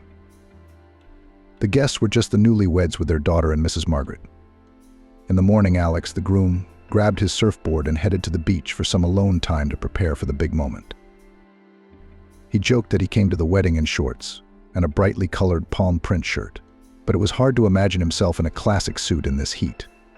And the bride Miranda chose a light dress made of natural fabrics to feel comfortable on a hot day. Her hair was decorated with Hawaiian flowers, which gave her a unique flavor of the island. The wedding took place on the beach, on the sand to the sound of the lapping waves. The ceremony was simple, but sincere and touching. Everyone present on the beach could feel that the love of the newlyweds did not need luxury and noise. After the wedding, Helen and Gerald in the company of friends went for a walk along the beach, holding hands. They watched the sunset, breathing in the smell of salt water, and feeling that they couldn't have imagined a better wedding. Back in New York, happy newlyweds, full of desire to live and create, Helen and Miranda started opening a chain of cafes with a children's area. The husbands tried to support all the ideas of their favorite women. Mrs. Margaret helped with her granddaughter. Of course, not without the help of a nanny, and the young parents began to think more and more about adding to the family.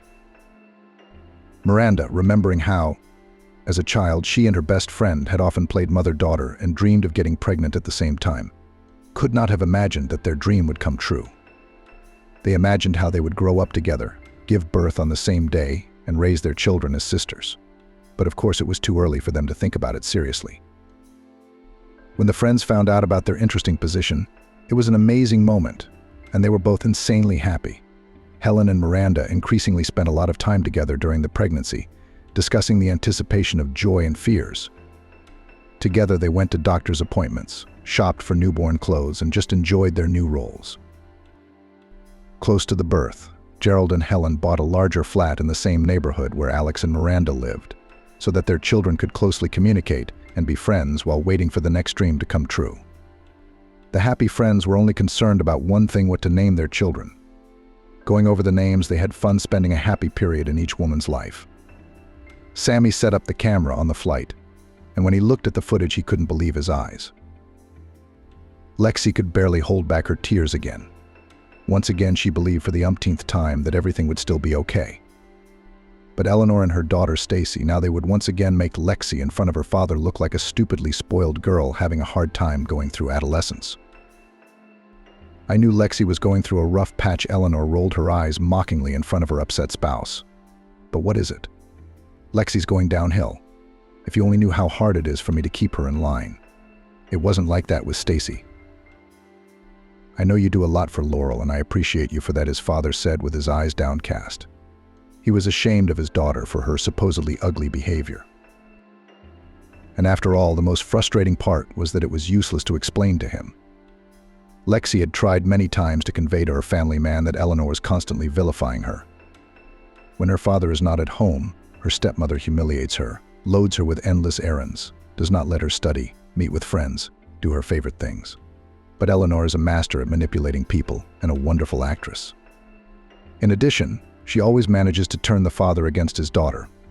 She chooses such words that after them all, Lexi's explanations and arguments seem to the man as pathetic excuses and attempts to slander a holy woman who pulls someone else's difficult child. So now Lexi won't even try to prove to her father that nothing is her fault. It wouldn't get her anywhere. The girl sat on her bed, huddled in the very corner, and tucked her face into a huge teddy bear. Her grandmother's neighbor, Daniel, had given it to her. Lexi was 7 years old at the time. How thrilled she was when she saw her neighbor with the big toy in his hands. He walked into their house, as always, with a big smile on his face. It was the most wonderful time. Would love to go back there. Remembering her grandmother, Lexi smiled. Yes, the girl longed endlessly for a family member who loved her and accepted her completely. Grandma had surrounded Lexi's only granddaughter with warmth and care, talked to her a lot, hugged her often, but she hadn't been there for Lexi for almost 5 years now. Virginia's grandmother died when the girl turned 10. And since then, Lexi's life has changed a lot, and not for the better. But Lexi's childhood was just wonderful. Despite the fact that the girl did not know her own mom, she felt quite happy under her grandmother's wing. Lexi's mom died right after she gave birth to her daughter, her first and only long-awaited child. Some unforeseen complications from childbirth. There was nothing the doctors could do.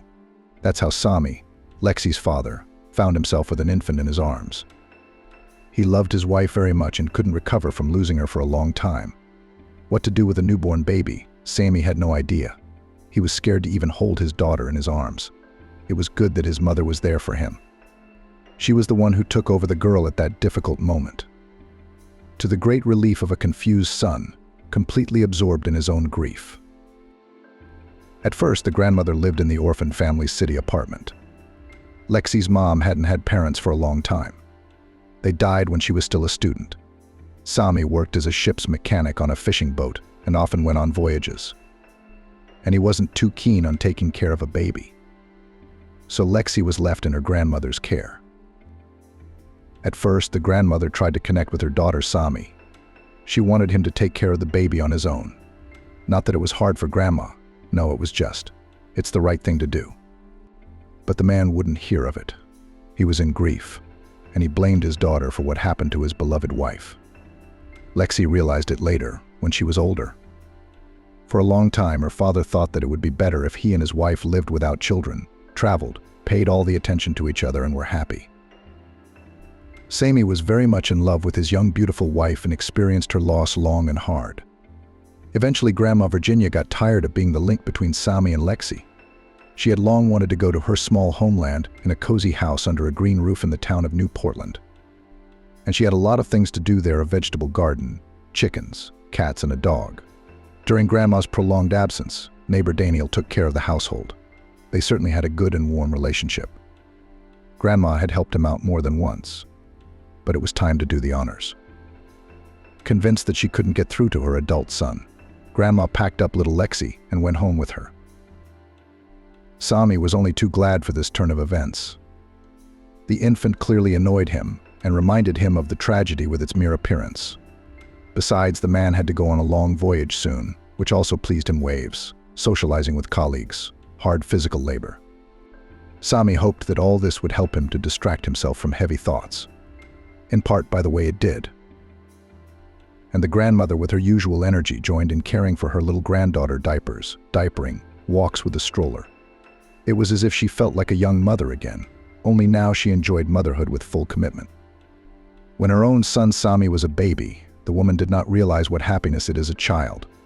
She had to do a lot of things at once: rebuilding her life in a small village house, finishing her studies at the local college, and working part-time. Those were not easy times. Now the old woman gave all her time, all her attention, all her warmth to Lexi. Looking at the girl, she felt a mixture of pinched tenderness and acute pity. How could such a little girl be left without a mother? And the father didn't seem to want to take care of his daughter. Her son's behavior upset the caring grandmother, but she hoped that she could fix everything. Lexi grew up a sweet and trouble-free child with few illnesses. She did everything on time. She sat up, walked, and talked. Grandma couldn't get enough of her. Lexi grew up surrounded by friendly people, from whom only warmth and acceptance came. First, of course, was Grandma Virginia. She was the most important person to Lexi in general. Reliable, caring, kind, always understanding, always supportive. She opened the world to her granddaughter, talked to her a lot about everything in the world. She explained complicated things to the little girl. Lexi didn't remember that at least once her grandmother waved away her questions. As it usually happens with adults, you won't understand yet. You'll learn when you grow up. Go away. I don't have time for you now. That had never happened between Grandma and Lexi. It was like they understood each other without words. And Grandma also had friends and neighbors, and they too were involved in Lexi's upbringing. The girl went to visit them, made friends with their grandchildren. Sometimes a bunch of children would run from house to house. Somewhere they took turns eating breakfast together, somewhere they ate lunch, somewhere they watched TV together. Someone's father took the whole group to the river or to the woods. It was fun. The girl had a particularly warm relationship with Daniel. His house was across the street from her grandmother's. And the elderly man often came to the neighbor to help her with men's chores, to fix the faucet, fix the roof on the shed, move the closet, and the grandmother fed him tasty pies and treated him to fragrant cutlets. Daniel was a widower. Lexi, hearing that strange word for the first time, frowned thoughtfully, trying to figure out what it meant. Her grandmother explained, of course, there was no one to bake pies for the neighbor. Of course, the man was perfectly capable of cooking and didn't starve, but he never learned the art of baking. Lexi realized later that the neighbor must have had more than just friendly feelings for her grandmother. Why not? He's a widower. The neighbor's husband had been dead for a long time too. But the grandmother must have decided to devote her entire life to her granddaughter, with no other distractions. The older woman had big plans for Lexi's future. Grandma Virginia had been involved with Lexi a lot, put her whole soul into her, and thought she would be with her granddaughter for a long time, educate her, marry her off, help her with her great-grandchildren. It didn't work out. Lexi has the fondest memories of her childhood thanks to her grandmother. She especially loved summers, a truly carefree, fun time. Her granddaughters from the city, Karina and Marina, Lexi's best friends, would come to her neighbor Daniel's house for the vacations. She had been looking forward to them all year. The girls stayed together all day long, and the four of them never got bored. But still, they liked to spend time with other village kids, most of all riding bicycles, running to the river and the forest, playing hide and seek and catch up. In the evenings they told scary stories, played soccer barefoot, and crawled home tired but happy. Often the pack of kids slept over at Lexi's grandmother's house. She never said no to her granddaughter if the girl asked for a sleepover. There was plenty of room in the house. The kids chattered and giggled all night, but Grandma didn't reprimand them, realizing how fun and healthy it was. Lexi, of course, realized early on that she didn't live like the other kids. Others had moms, some even had dads. The moms were different, young and old, beautiful and not so beautiful, strict and kind. They were always there for their children. Lexi started asking her grandmother questions early on. She had to tell the girl what had happened. Carefully, gently, the woman told the story of her birth. Lexi didn't know her mom, so she wasn't too upset. Especially the grandmother said that Mommy was now in heaven and was helping her daughter from there. It was like a beautiful fairy tale. But every once in a while, a longing for something special and dear squeezed a child's heart. Lexi sometimes imagined what it would be like to live through this or that moment in life if Mom were there. However, thoughts of her mom didn't bother Lexi much while she lived with her grandmother Virginia in Novaya Petrovka. The girl was warm, cozy, and happy there. Her father, Henry, sometimes appeared at their house, always came to Lexi's birthday party with presents if he was not on a voyage, and at least once every 2 months he visited his own. To Lexi, he was familiar and dear, but practically a stranger. A handsome young man with sad gray eyes, always trim, nicely dressed. He would show up with gifts, beautiful dolls, smart dresses, interesting books.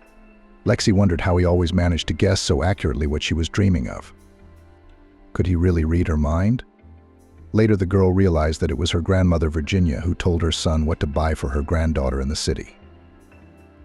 Henry usually came for a couple of days, less often for a week or two. He didn't know what to talk to his daughter about. He asked the usual questions about school, friends, and hobbies. Lexi could see that he wasn't really interested, not like his neighbor, Daniel, who loved to hear stories about the adventures of country kids. He laughed, recalled episodes from his childhood, and unobtrusively gave important advice. The elderly neighbor was just a wonderful listener. Her father, on the other hand, only asked because he had to. Lexi understood this even as a child. The girl really wanted to please her father, to interest him in something, to please him. But all her attempts were defeated by his indifference. Henry diligently fulfilled his paternal duties, transferred money to her mother, bought necessary things for the house. When he came to visit, he did the garden and repairs. But he did it out of a sense of duty. Soul affection between him and his daughter never appeared. Grandmother Virginia tried to bring up her son, explained to him how to behave with the girl. The adults thought Lexi was asleep, but she heard everything. A girl needs her father's attention, the mother half explained to her son. She's growing up, maturing. Come visit more often, take her or fly together on vacation, Grandma Virginia said. Show her New York, Los Angeles, vacation by the sea. You know I work a lot, Mom Henry answered. I'm always on voyages, making money. By the way, I need to save up for Lexi's future. I often forget about the present. Grandma sighed sadly. Don't forget. No, I see how well you're doing. Lexi is happy with you. What can I give her? I'm still a little confused myself. Lexi, even though she was just a little girl, realized that she was burdening her father with her very existence. No, He won't take her on vacation or visit her more often. Her father was better off on his own, without her and her grandmother, in his incomprehensible, lonely life. That was a shame. Lexi loved her only parent very much, but realizing that your father didn't need you was scary and unpleasant. The girl even cried a little into her pillow, but in the morning she acted as if nothing had happened. And then the father left, hugging his daughter goodbye. "I'm going on a long voyage," he warned. "I won't see you for a long time. I won't be able to come to you on September 1st. Sorry." "That's okay," the girl waved her hand nonchalantly. She was not accustomed that her father was absent in the most important moments of her life. So what? But her grandmother was always there for her. Lexi remembered the summer before first grade well because she had a birthday party in August where an important event took place. As always, Grandma set 2 tables in the garden, one for the children and one for the adults. She made her granddaughter's birthdays crowded, cheerful, colorful. The woman herself took great pleasure in socializing with good people. It was a celebration Lexi and her grandmother had been looking forward to all year. Daniel showed up a little later than the other guests and gave Lexi a huge teddy bear that his granddaughters Clara and Maggie had helped him pick out. Lexi marveled when she saw the teddy bear. She had never had such huge toys before. "Happy birthday." Clara and Maggie rushed over to hug the birthday girl. "Thank you." Lexi clapped her hands. "What's Daniel still holding?" "I found a guitar in the attic the other day. I was sorting it out. I thought I'd throw it away," Daniel said. "And I came across this instrument." "Daniel, and I forgot that you are a musician," rejoiced Grandmother Virginia. "Since when haven't you played?" "Probably since my wife died and I haven't picked up a guitar." "Yes, about 15 years have passed," nodded the neighbor. In his eyes flashed sadness. "I forgot about the guitar, and then suddenly I found it and remembered it." "Play us something," asked one of the guests. Play. The children chimed in. Clara and Maggie stood proudly beside their grandfather. Sure enough, Daniel had suddenly become the star of the party. Everybody's looking at him and asking for him. "Well, what do you want to play?" "A ditty or something?" the man asked. Everyone murmured approvingly. Then Daniel grabbed the guitar, struck the strings with his fingers, and the magic began. Melodic sounds filled the garden.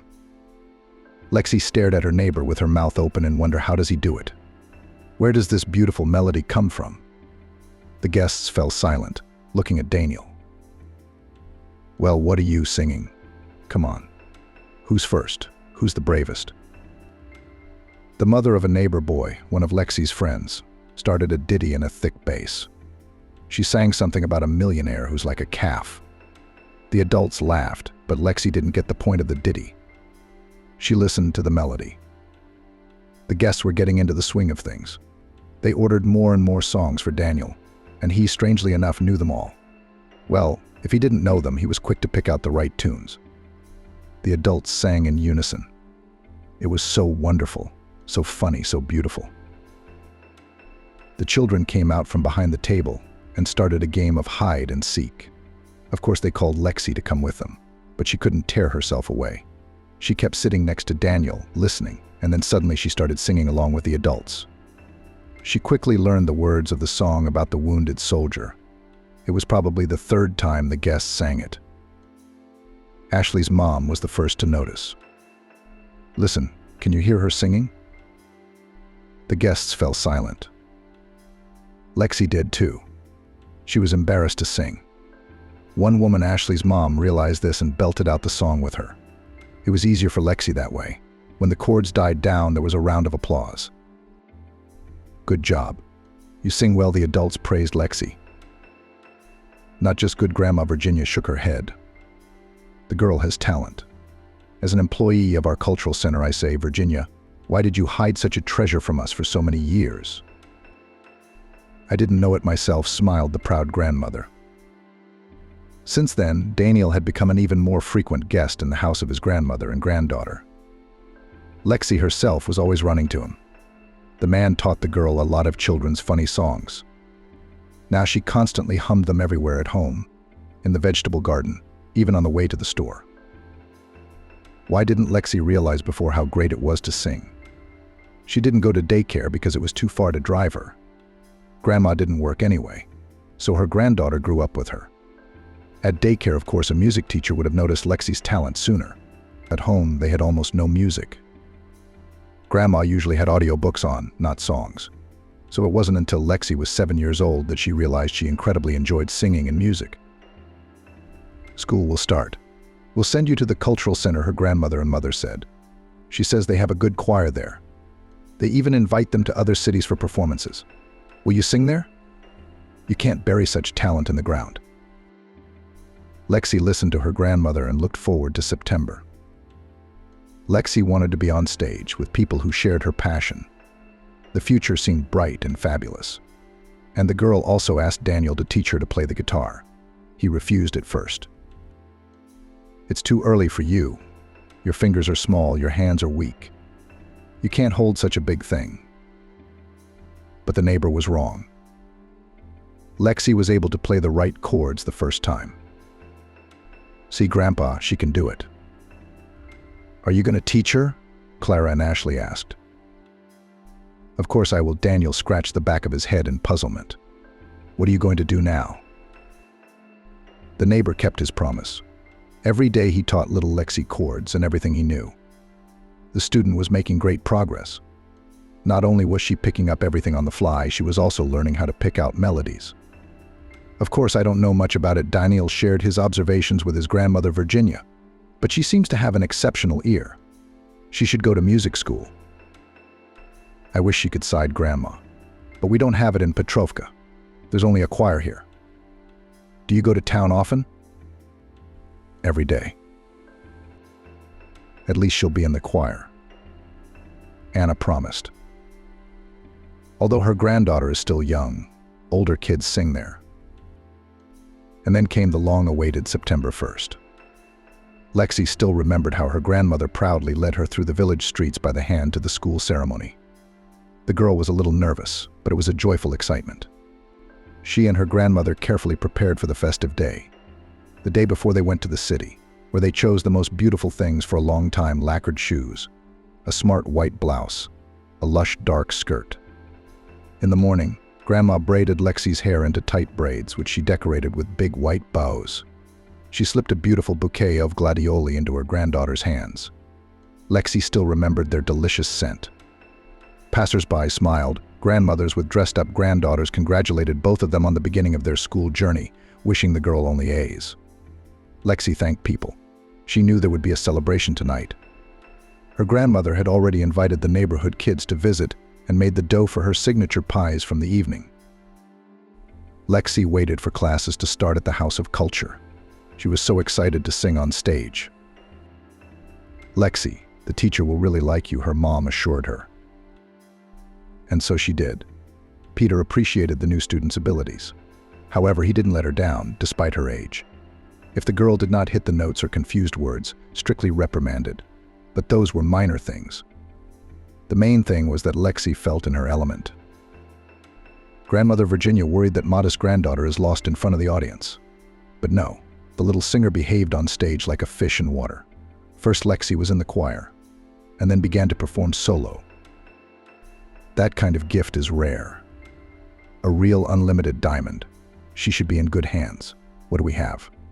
It's just a country club, Peter told his grandmother when she came to pick up her granddaughter. Lexi didn't give up her guitar lessons either. It had become a daily necessity for her. The girl had long ago surpassed her neighbor teacher, Daniel, but she still went to see him every day. First of all, he had a guitar. Second, the neighbor could always give valuable advice about playing. Third, no one Lexi knew more about music than Daniel. He praised on a case-by-case basis, noticing subtleties. He sincerely admired his little neighbor's success. Later, living with her father, Lexi learned the expression soulmate. She and Daniel were probably just that, soulmates. The neighbor replaced the grandfather Lexi had never known, and maybe even, at some points, the father. As time went on, Lexi grew up. She did well in school, performed with the choir, and continued to learn to play the guitar. On her next birthday, her father gave his daughter an instrument of her own. Of course, the idea of the gift was suggested to him by her grandmother. The girl had everything she needed for happiness: a caring grandmother, near understanding, kind neighbors, faithful friends. Lexi felt loved and native. In Oliver Ranges, she was her own and did not even think about moving to her father in the city someday. What would there be to do there? Gray concrete boxes instead of houses, crowds of people rushing somewhere who don't even look at each other. And my father was dear to me, but completely unfamiliar and distant. People around her often said that there were more prospects in the city, that it would be much more interesting for the girl to grow up there. But Lexi felt quite happy and satisfied with her life. Her childhood had been warm, sunny, and cozy. Until that fateful day in February when, for some reason, Denial had come to school to pick her up. Lexi had been going to school and coming home alone for a long time. Her grandmother, Kira, had accompanied her at first, but since second grade, Lexi had become quite independent. It was not a long way, but the time flew by in the company of her friends and neighbors. The girls were walking and talking about everything, laughing, discussing the details of the school day, making plans. And then suddenly there was a knock at the door during a literature lesson. A quiet conversation between the teacher and someone who had not crossed the threshold. And then Mrs. Ellen's worried eyes and her quiet request. "Lexi, get ready, your neighbor is here to pick you up." Lexi felt the stares of everyone in the class fixed on her. That was how unusual this was. When Lexi saw Daniel, she immediately knew something terrible had happened. The dull look in her eyes, the gray color of his face. The always calm man's hands trembled slightly. Grandma Lexi immediately guessed. An icy hand squeezed her heart. Anxiety. In that instant, the girl realized that Grandma was the whole world to her. The man nodded silently. "What's wrong with her?" "She's not well. They took her to the hospital," he said. Daniel told the girl only at home that her grandmother was gone. The woman suddenly felt sick. Her heart was racing. She sat down on a bench. She thought she'd waited out at home. That's how she was caught by a neighbor who came to borrow some eggs. They immediately called an ambulance, but the doctors who arrived could only pronounce her dead. So Lexi was left alone in the world. That night she was taken in by her neighbor Kira. She and her grandmother were close friends. In the company of a kind-hearted woman and her grandchildren, Lexi was not so dreary, as if she was alone at home. But the girl was still in some incomprehensible state. Everything that was happening seemed unreal to her. This simply could not happen. How there is no grandmother. And what? She will never be again. Never at all. Dad was on a trip. He was informed, of course, but it took time to get to the mainland. The man didn't even make it to the funeral organized by his neighbors. During those terrible days, Lexi somehow didn't think about her future. She cried a lot, often talking to the neighbors about her grandmother. They knew and loved her and said nice things about her. This made the girl feel a little better. And then her father arrived, awkwardly hugged his daughter, and said the words that made Lexi cringe in pain once again. "Well, daughter, we'll live together in the city now." How in the city? Why the city? Lexi didn't want to leave Oliver Ranges at all. Grandma's gone, of course, and she never will be. But here is school, here are friends, here are neighbors, here is choir. After all, here is Daniel, who will always support and comfort. Here's Kira, Stacy, and her mom Laurel. What's out there? A cold, alien father who knows nothing at all about me. Yeah, he's a stranger to me, for that matter. "I'm not going with you," Lexi said firmly, pulling away from her parent. "I'm not going to the city." The man looked at his daughter and flapped his eyes confusedly. He didn't know what to say to her in response. The neighbors came to the rescue. Very carefully and gently, they conveyed to Lexi the idea that there was no other way out. The neighbors hugged the girl, saying that they too would miss her very much. There were tears in the eyes of these people, women and men, grandmothers and grandfathers. They all gave Lexi their phone numbers and assured her that they would always welcome her calls. Lexi was crying too. It was hard for her to part with Oliver Ranges, but the sensitive adults managed to convince the girl that she had to do it, otherwise there was no other way. "You come to visit," Daniel said, "for the vacations with a small basket. Will you live with me? What do I care if you have 2 girls or 3? You guys have more fun." Lexi knew it wasn't a polite invitation. Daniel was really looking forward to her vacation, and that made her feel at least a little warmer and brighter. So Lexi went into town. It wasn't the first time the girl had found herself in her father's apartment. She and her grandmother Kira sometimes came to visit him. Lexi even had her own room here, a bed, a large separate closet, a desk, everything a child needed. Truth be told, the girl never liked this place. Much more, she loved her bedroom at her grandmother's house. There were a lot of cozy and important things: plush toys, interesting books, an aquarium with colorful fish. But there was no way out. She had to get settled in a new place. The first thing Lexi did was to put on the bed the same teddy bear that Daniel had given her the summer before first grade. It made her feel cozy. The toy reminded her of those happy and carefree times when her grandmother was around. Lexi's life had completely turned around. There was a lot to get used to: a new room, a new school, new faces, unfamiliar surroundings, other rules. A father constantly immersed in his own thoughts. He'd moved to a new position that didn't involve months of traveling. He had to be with his daughter all the time, and he was indeed there all the time, but only physically. Justin's thoughts were clearly far away. Lexi could see that her father missed the sea, his colleagues, his friends, his old job. And he often complained to acquaintances about the fact that now he gets much less money. "I'm not used to living like this, counting pennies to paychecks," Justin told one of his former colleagues over the phone. "Here, on the big land, you can't earn as much as at sea." Justin tried very hard to be a good father. In the mornings, he made his daughter breakfast. In the evening, he made sure to ask Lexi how her day was going. In the evening, he never forgot to check in with Lexi about her day. Lexi could see that he wasn't interested in what she thought of her teacher or what her classmates had said to her.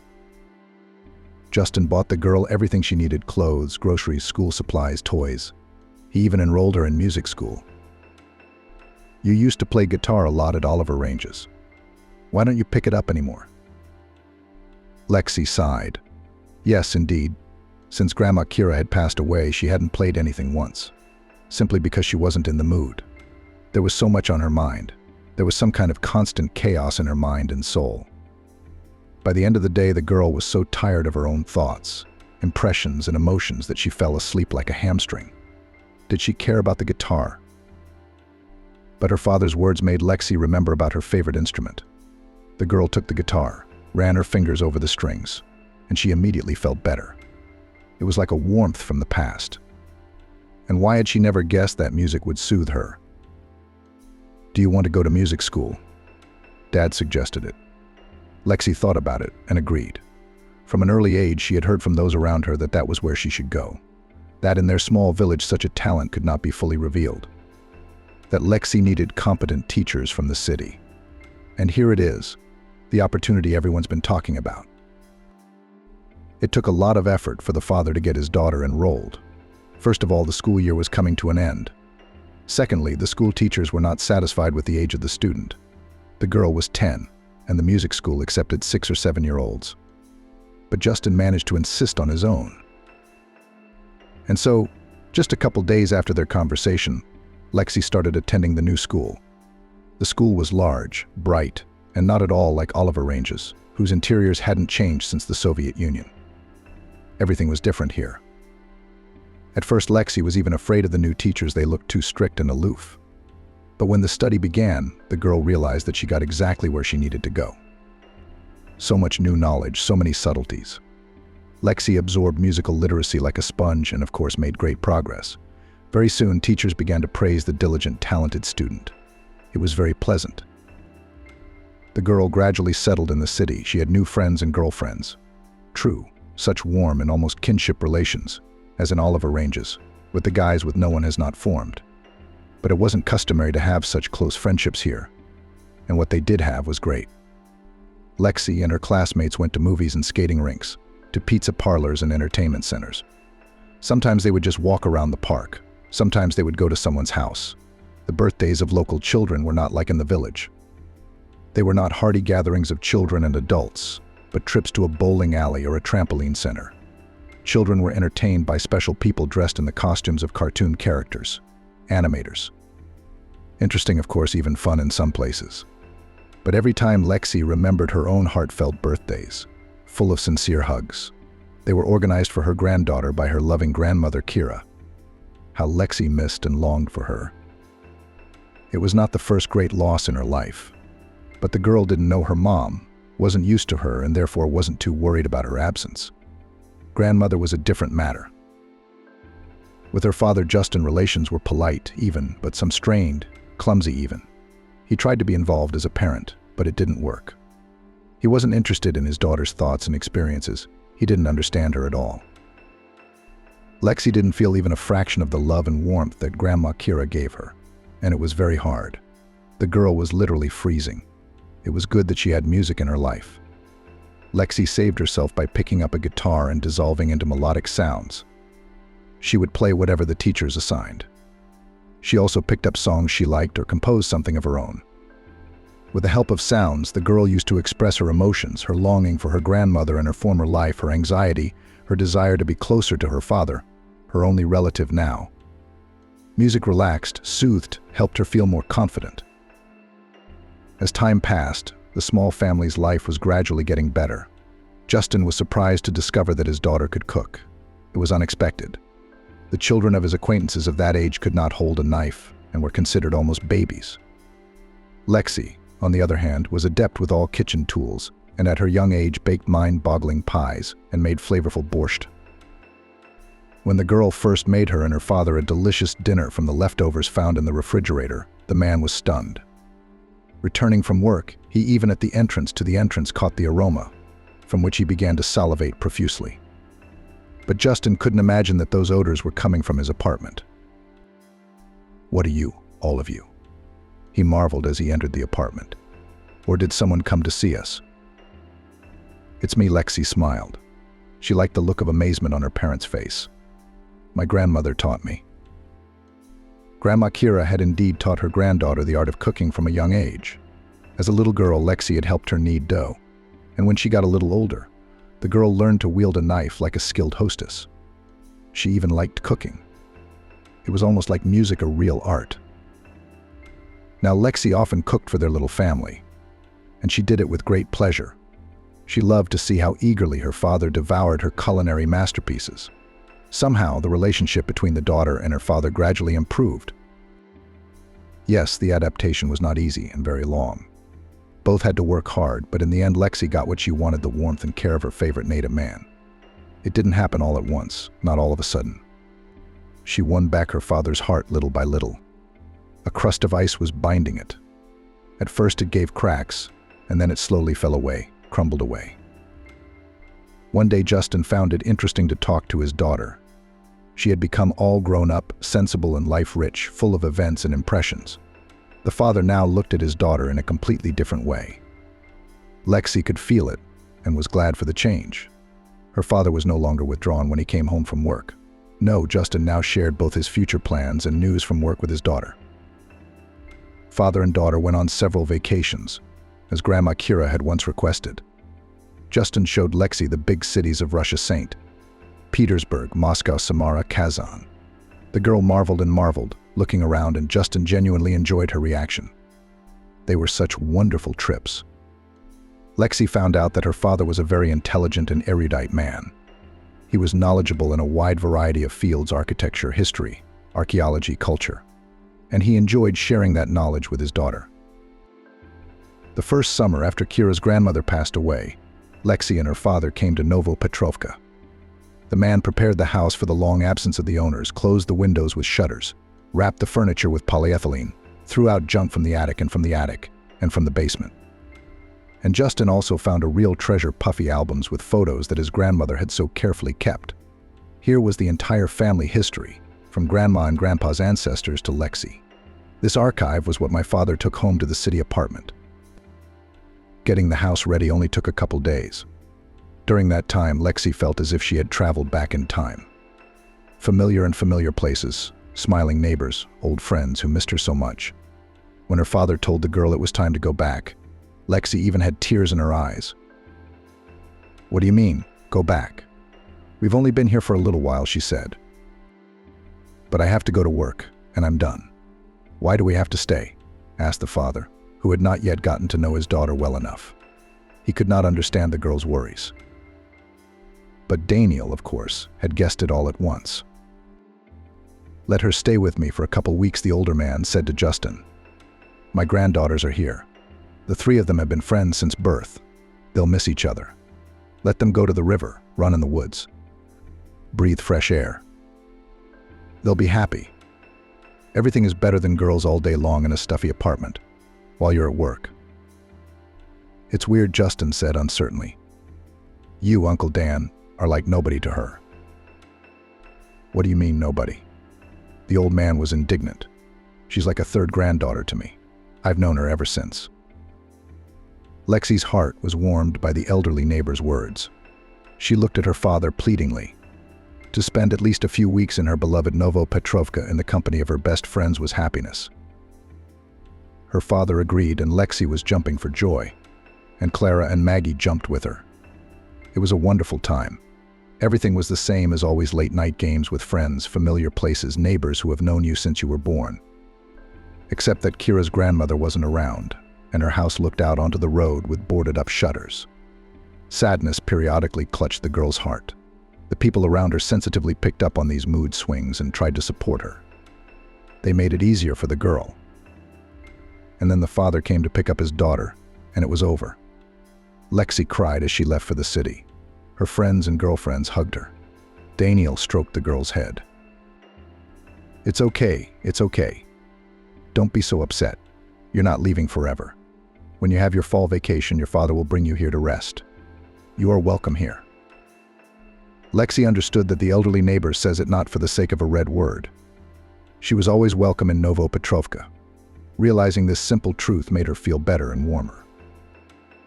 But Lexi never came to Novopetrovka for vacation again. Shortly after she left, Daniel hospitalized with a stroke. He recovered, but he could no longer live alone in the village. Daniel was taken in by his daughter, Clara, and Maggie's mother. The family lived in another town, so Lexi never saw her childhood friends or her kind neighbor again. Another stroke of fate.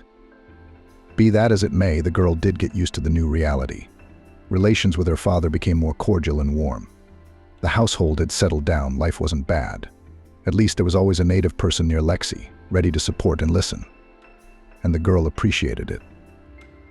But her father kept talking about going back to sea. "You know, it's my thing. Waves, wind, sea air, and space. Nothing for miles around. It's breathtaking," he said. Lexi understood. She knew exactly what it was like to get her heart racing at the sight of her favorite scenery. "And we don't have enough money," Sami lamented. "Those who go on voyages get paid a lot more. It's a different kind of pay here on land." Lexi didn't think they were in need. They had all the basic necessities, even more. They dressed well, ate well, traveled. But her father still dreamed of more and often remembered his former earnings. "Well, I'm an adult," Lexi once said reasonably. "I'm 13. I've been going to school by myself for a long time. I've been cooking since I was a kid. Why don't you come back? I can see how much you miss the sea." "I'll be fine on my own." "No, you're just a child. You can't be left alone for so long." "I don't know what will happen," answered my father. What could happen? Sincerely perplexed the girl. She felt independent enough to live a month or two alone. Yes, it will be boring without Daddy, of course, but she will manage. "According to the law, you can't be left alone. You're only 13, said the father. "The neighbors will find out. They'll call the guardianship office." Yes, the neighbors here are strange, not like in Novopetrovka. I agree, Lexi nodded. How do you feel about having a house helper? Au pair. What am I, Stacy? The girl said indignantly. Well, if I go on a voyage, you need someone to look after you. It won't be a babysitter, but more like a housekeeper. You're au pair. I don't need an au pair, Lexi mumbled. But she already knew her father wouldn't back down. That's not the way it works. Fine, hire your own housekeeper, she said. Father decided to return to the sea, immediately perked up. Now he smiled and joked a lot. Sami looked like a perfectly happy man. Lexi was happy looking at her parent. But she was also a little worried. What if she didn't get along with this woman who was supposed to be looking after her in the house? What if it turns out to be some nasty aunt? The search for a housekeeper was not going well. Father contacted many agencies and himself on the ads called, but came across only babysitters for children, retired women, or students, ready to spend a few hours a day with a small child for a fee. But no one agreed to live with a teenager and look after the apartment. However, I have not given up hope of finding such a person, he optimistically declared to his daughter after another failure. One day, Sammy returned from a friend's birthday party in high spirits. It was late in the evening. Lexi was sitting over a difficult math homework assignment. "It's all taken care of," her father happily told her. "I found you a housekeeper. It's the best thing that could happen to you." Lexi was a little tense. After all, this was about her destiny. "Could you be more specific?" asked the girl. And the father told his daughter the story of this fateful, as it would later turn out, meeting. Here is the edited text with the replacement of names. Sammy came to his buddy Jake's birthday party. They had once graduated from university together, then even worked on the same ship. Later, the old friends' paths had diverged, but there was still a warm buddy relationship between them. It was Jake's anniversary. On this occasion, the man decided to roll a big celebration in a restaurant. Among the guests were many people Sammy had seen for the first time, including Grace, an acquaintance of Jake's wife. The tall, slender woman looked beautiful, stylishly and tastefully dressed, smiling, friendly. At some point, Grace and Sammy got to talking. Both had already had a few drinks and were relaxed. The evening moved into the revelation phase. It was time for some fascinating and candid life stories. It turned out that Grace had recently divorced her husband. Or rather, according to the woman, her husband simply put her and her daughter Emma on the street because of a silly quarrel. How could that man do that to his child? Sammy was outraged. "I have Emma," not his daughter Grace sighed. "This is my child from my first marriage. My spouse, now ex, never could accept another man's daughter. He never loved her." Grace found herself in a desperate situation. The money for renting a house was woefully inadequate. The woman could not find a good job as she had no education and experience. She devoted herself to her husband and daughter. She looked after the house, cooked delicious meals, organized everyday life. And he, a successful businessman, provided the family with money. Grace felt happy, protected, but without realizing it, was in a very vulnerable position, completely financially dependent on her husband. "And now I'm all alone in this predicament, grasping for any part-time job to feed myself," and Emma, Grace complained. "My parents are long gone. I have nowhere to wait for help. A friend invited me to a party, said I needed some distraction. And I'm still thinking about my own problems all the time." "Yeah, I thought I was in a hopeless situation," Sammy stretched out. "You're certainly having a much harder time," Sammy said sympathetically. "I hope things work out for you in the end. I, for one, will try to help you with your job. We're kind of looking for a secretary at our company." Grace missed the potential job offer, but caught on to the words "desperate situation."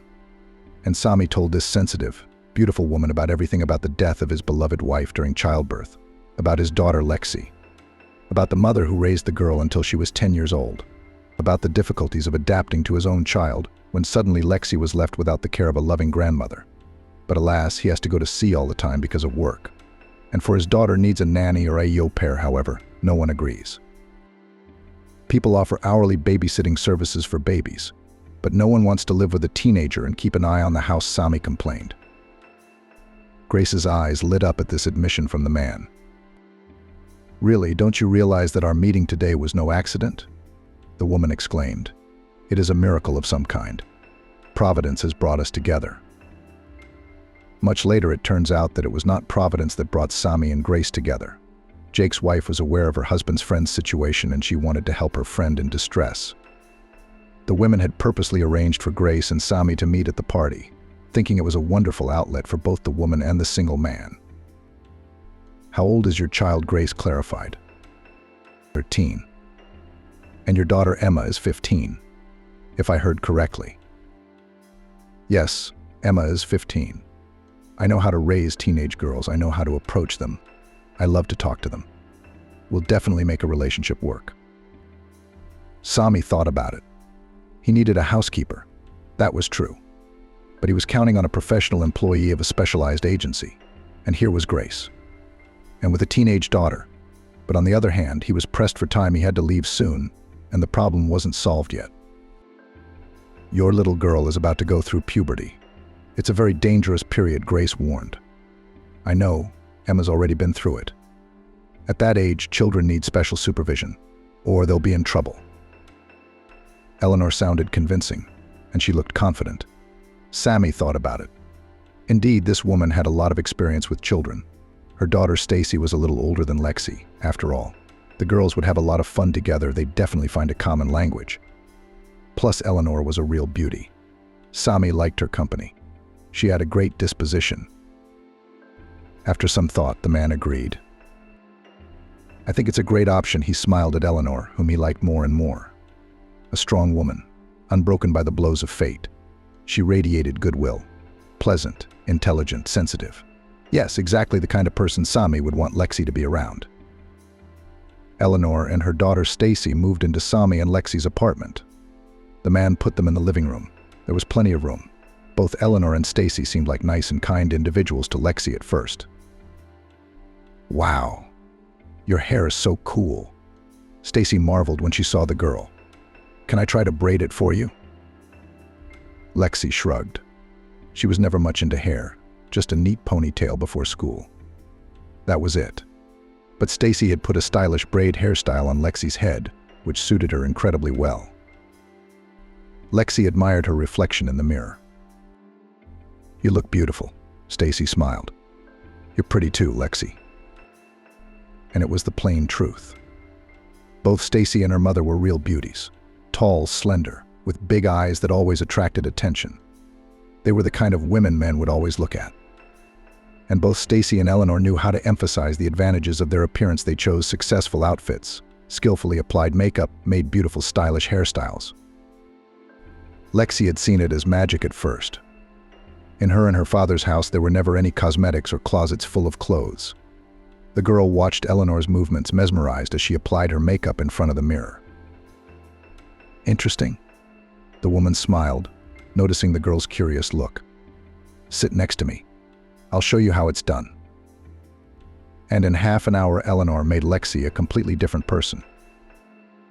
In the mirror, the girl saw not herself, but a beautiful girl, like a heroine from a fairy tale with a delicate blush on her cheeks and plump, dull lips.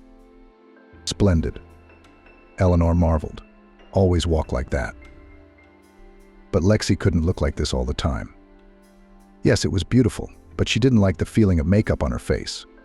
And it was a waste of time first to apply makeup, then to wash it off. It could take an hour to do it all. Eleanor and Stacy gave Lexi what she lacked, so much female attention. They went shopping together, picked out outfits, talked about movies and celebrities. Before school, Lexi now always dressed Stacy up, doing her wonderful, stylish and comfortable hairstyles. Eleanor and Stacy also helped the girl with her closet. Your clothes are kind of, gray. They're gray, Eleanor said, inspecting Lexi's closet. They don't let you wear anything else at school, the girl said. She hadn't thought about it before. It was silly. You could always find something that would fit the regulations and fit nicely. Stacy, I think we should go shopping. Are you coming? You have amazing taste. We're going to need your advice. Of course I'm in. I love shopping. Eleanor and Stacy had indeed picked out clothes that made Lexi look like a princess: tight lace blouses, slightly shorter skirts, heeled shoes. Well, that's different, Eleanor was pleased, looking at her mentee. You have a wonderful figure. You are slender, long-legged. Why hide it all under shapeless hoodies? Lexi had never gotten so many compliments at school before. For the first time in her life, she felt not just smart, but truly beautiful. And it was wonderful. Stacy had become Lexi's true older friend, almost the sister she had always dreamed of having. Being older, Stacy would tell Lexi about her relationships with boyfriends and girlfriends. It was so exciting that the girl even forgot to breathe, as if she were watching a TV show. Stacy was a great storyteller. Her speech flowed smoothly and measuredly, and Lexi's eyes were filled with vivid pictures of this beautiful girl's life. Lexi admired Stacy. Secrets again? Eleanor peeked into their room. Going to watch movies already? Did you get the pizza? Those were wonderful days. Lexi felt like she was part of a sophisticated woman's world. Her father loved her, but he couldn't give her all that girly companionship. It turned out Lexi really needed it, though she hadn't realized it before. When Eleanor learned that Lexi could cook well, she was thrilled. Wow. The women marveled when they saw the girl taking a tray of pies out of the oven. Did you make these yourself? Yes, Lexi answered, not without pride. My grandmother taught me. I've been doing this for a long time. Lexi was tired of ordering food from restaurants, so she decided to treat Eleanor and Stacy to homemade pies. This is divine, Stacy praised, taking a big bite of pie. I've never tasted anything like it, but it's bad for your figure, of course. At your age, is that okay? You won't believe it, and I still haven't learned how to bake, Eleanor smiled. And you, Lexi, surprise me. You're so young, and you're already so good. Lexi blossomed from these compliments. Now, to please Eleanor and Stacy, the girl tried to cook something every day. She was actually much better at it than Eleanor. Her soups were often too runny and salty, and her casseroles were burnt on top but still raw inside. So Eleanor preferred to order takeout. Lexi had no trouble making dinner or lunch for three, and she was happy to do it. After all, Stacy and Eleanor had taken such good care of her, taught her so much. And then her father came back. Eleanor and Stacy moved back into their rented apartment, and Lexi was very upset about it. She missed their heart-to-heart talks, going to coffee shops and shopping. Lexi missed Eleanor and Stacy, who had opened up a whole other side of life for her that she hadn't even known existed before. When her father returned, he asked his daughter how she had been during his absence. Lexi described Eleanor and Stacy in the most vivid colors. They're so great.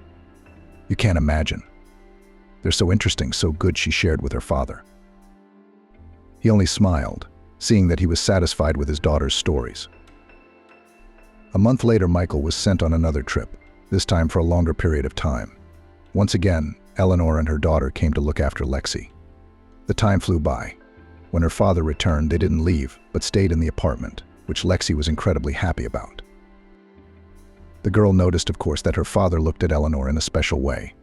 And the woman herself, though she tried to hide it, clearly sympathized with her employer. But Lexi thought she was just imagining what she wanted. Turns out she wasn't. It was a long time coming. I had no doubt it would happen, Stacy said as Lexi shared her impressions with her. I just got the timing a little wrong. But okay, I'm so careful, so experienced. I've got a good eye. After the next flight, Michael and Eleanor got married. They didn't have a big wedding, just 4 of them at a restaurant. Lexi was over the moon. This beautiful, kind woman had joined their family. She would now live with them, giving Lexi the feminine attention she so desperately needed. That's great. The girl had dreamed of something like this for a long time, but everything turned out much better than she could have imagined. Not only did she have Eleanor, but also Stacy, practically an older sister, a friend who knew so many interesting things. Everything had changed as soon as Michael left on his voyage. The stamp and the passport radically transformed Eleanor's attitude to her stepdaughter. Lexi expected from her stepmother and stepsister the same behavior, care, heartfelt conversations, joint walks. But all of that had abruptly stopped. Eleanor went to her friends and beauty parlors. Stacy, too, was living her own life, friends, admirers, nightclubs. And Lexi? She was all alone. Alone again. She'd been abruptly ignored. The only thing she was praised for was cooking and cleaning. Lexi single-handedly cleaned the entire apartment and cooked mind-blowing lunches and dinners just to earn Eleanor's approval. She didn't realize what was going on. Her stepmother praised the girl discreetly and ordered new dishes the next day. Sometimes Eleanor also asked Lexi to mop the floors. That was all the communication. Lexi felt confused and deceived Stacy. Tell me, how did you guys hang out at the club? One day the girl asked her stepsister a question. She looked at Lexi absent-mindedly and said nothing. When the girl repeated the question, Stacy sighed heavily. How clingy are you? You're so clingy. You're impossible to be around. It was a blow to Lexi. She thought she and Stacy were friends. The girl used to share the details of her life with her. They talked a lot, went for walks together. Stacy had given Lexi invaluable advice on makeup and matching clothes. And now this. More to come. Eleanor had gotten the hang of it. Lexi was now in charge of the entire household. Stepmother, in the absence of her husband, practically did not cook. It became the stepdaughter's duty, as well as cleaning. If earlier the girl was at least praised for helping around the house, now she received only remarks and reproaches if she did not have time to do something. And it was not easy. Lexi had studies in music school. Of course, the girl's grades got worse. It is impossible to do everything at home and study well at the same time. I'm tired. I don't have time to study, Lexi tried to explain to Eleanor. This is the second time I've skipped music. At least let Stacy cook and clean once in a while, Lexi said. That, my dear, is called laziness. Eleanor looked at her stepdaughter indifferently. Nothing supernatural is required of you. Didn't you know that people who live together share household chores equally? Equal was too far from the truth. There was no such thing as equal sharing. Stacy lived her life to the fullest, going out with friends, going on dates, shopping, and going to beauty salons. Sometimes the underage Stacy didn't even spend the night at home. Eleanor called her every now and then, and sometimes even drove out at night to pick up her wayward daughter. Only her father, Sammy, knew nothing about this side of Stacy's life. In front of him, the girl behaved impeccably. Stacy did absolutely nothing around the house. Even Lexi had to make her bed. Stacy is studying for her final exams, Eleanor said in response to Lexi's fair comment. At first, the girl still tried to object. But you have 2 years to go to college, and she's about to. However, Lexi had never seen Stacy with a textbook. She was reluctant to go to school because she had a lot of problems with her studies. She was only interested in dating and partying, and she was only concerned with her own appearance. Stacy did not get out of beauty salons, which of course gave its fruits. The girl looked great, well-groomed, spectacular, stylish. Eleanor spent the lion's share of the money that Sammy left for the household on herself and her daughter. Lexi got the leftovers. Eleanor worked in the kitchen and around the house only when Sammy was home, creating the image of the perfect housewife. She didn't work herself, explaining to her husband that the girls needed special supervision now, because it was a difficult age. Keep an eye on the teenagers, Eleanor assured him. At that time, Sammy agreed with her arguments. She had a knack for convincing others of the reasonableness and profitability of her decisions. It was her talent. Sammy even sincerely believed that he himself proposed to his wife to deal with the house and children, and appreciated this, as it seemed to him, Eleanor's self-sacrifice. Leaving a career for the sake of family happiness and well-being, it is almost a feat. Eleanor had a great influence on his father. He looked at her with admiring eyes, believed every word she said, thought she was perfect and infallible. Lexi used to love it. She was happy for a loved one who had been lonely for so many years. And now, finally, he had found his love. But now the girl was hurt and even scared. Eleanor gradually turned from a kind, sensitive woman into a monster. The stepmother was making higher and higher demands on Lexi. Every day the girl was bombarded with reproaches. And she cooks wrong, and cleans too slowly, and pays a lot of attention to nonsense. What do you want from this bandura? Contemptuously pointed Eleanor a perfect manicure on the guitar. Your tedious songs are already giving me a headache. Lexi remained silent. She knew that if she opened her mouth and tried to defend herself, she'd be bombarded with insults. It had been done before. Better to remain silent. The stepmother would calm down faster that way. Eleanor was not satisfied with Laurel's passion for music. She repeatedly called the girl talentless, constantly asked to play quietly, as if it was possible, forced stepdaughter to skip lessons at music school. Only here music was a real salvation for the girl. Playing soothed, relaxed, gave joy. There was so little joy in Lexi's life. With her father, of course, Eleanor behaved very differently.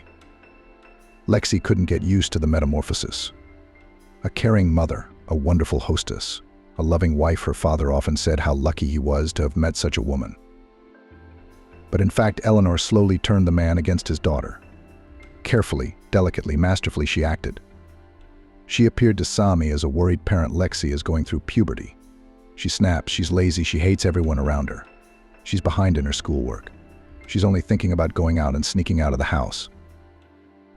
Eleanor said these words to her father, not really caring if Lexi could hear them. The woman didn't care. A man wouldn't believe his daughter's excuses. Eleanor's influence was too strong, too skillful at manipulating those around her. What to do? Sami looked at his wife in puzzlement. He was waiting for advice, help, and support. Of course, the man loved his daughter and didn't want her to lose her way. But Eleanor used persuasive, colorful language. I think she should drop out of music school, the stepmother once suggested. Lexi spends too much time on nonsense and her studies are suffering. I think under the guise of music school, she's hanging out with bad company. I talked to the music teacher. There's a lot of truancy. Father, as usual, agreed. Eleanor's words were always decisive. When Sami informed his daughter that she would no longer be involved in music, Lexi immediately knew whose business it was.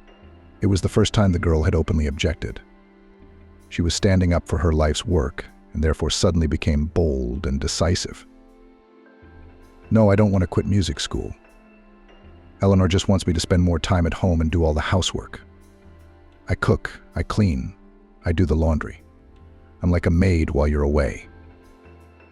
See? Eleanor looked at her husband confused and worried.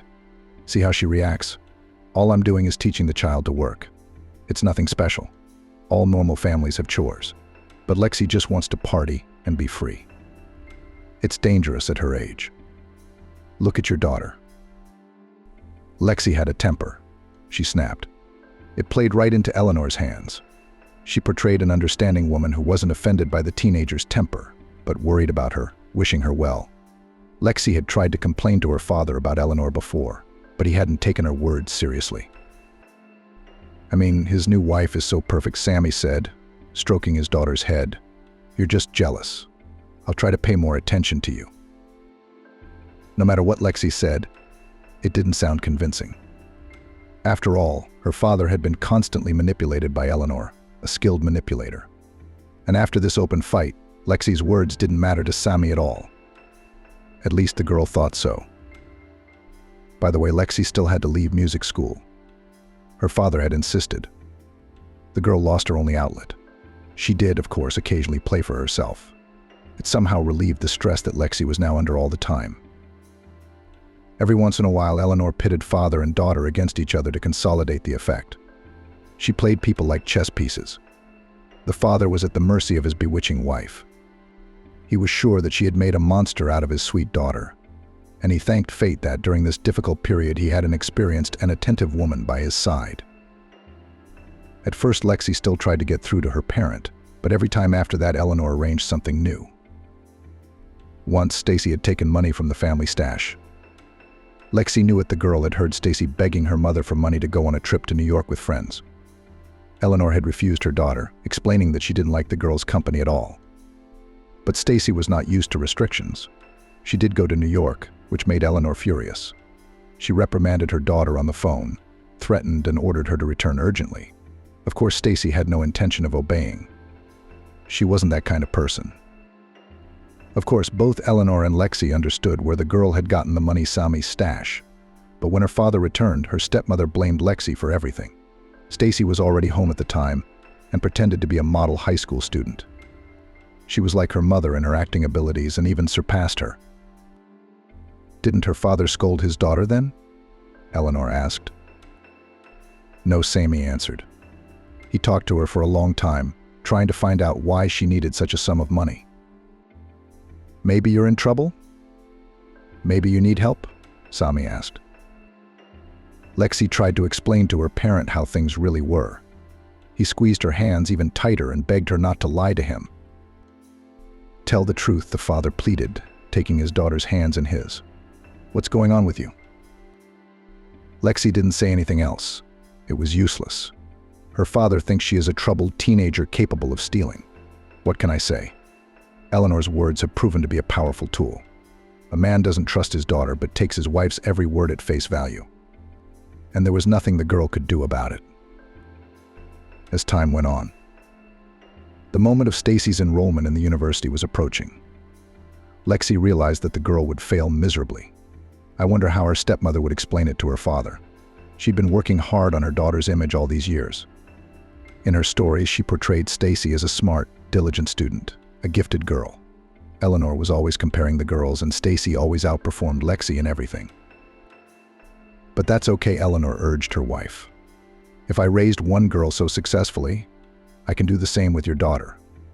I know how to raise girls at a certain age. They need a firm hand. Her father agreed with Eleanor and lightheartedly handed over all rights to Lexi's upbringing to her. You know best, he said to his wife. Lexi somehow even got used to this life.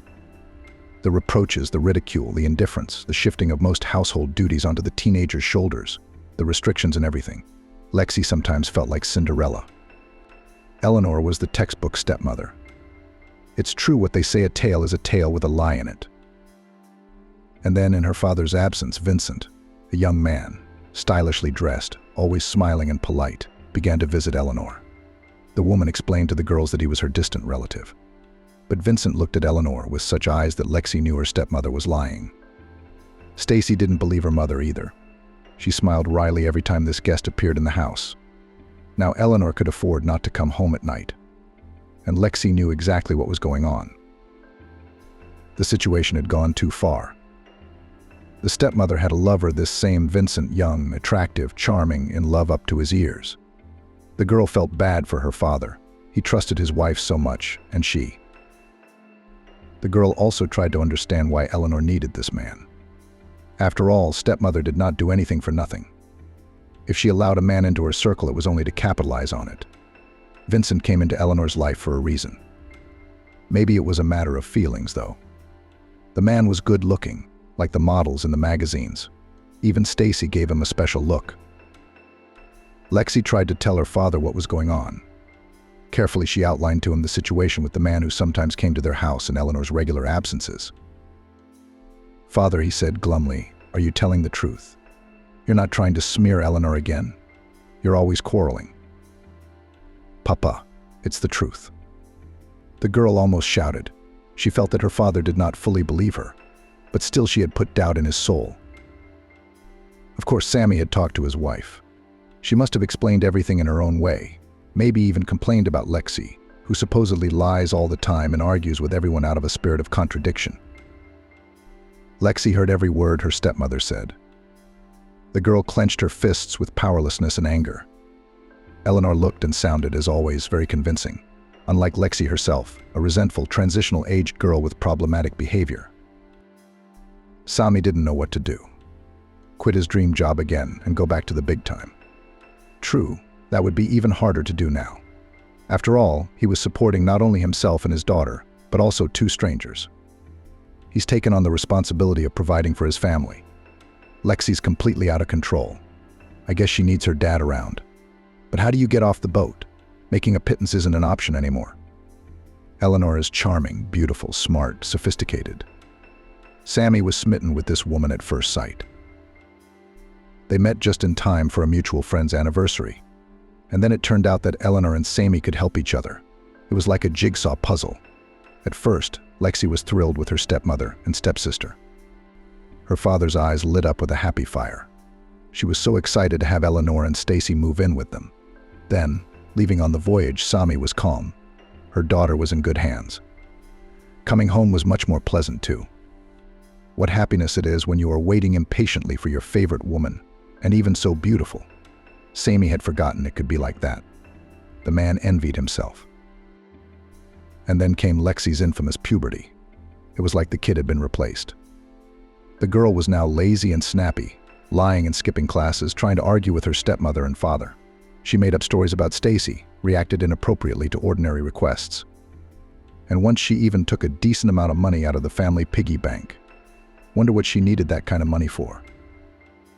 Sammy was afraid that his daughter had gotten involved with bad company, especially since Eleanor thought so too. Lexi was always complaining about her stepmother.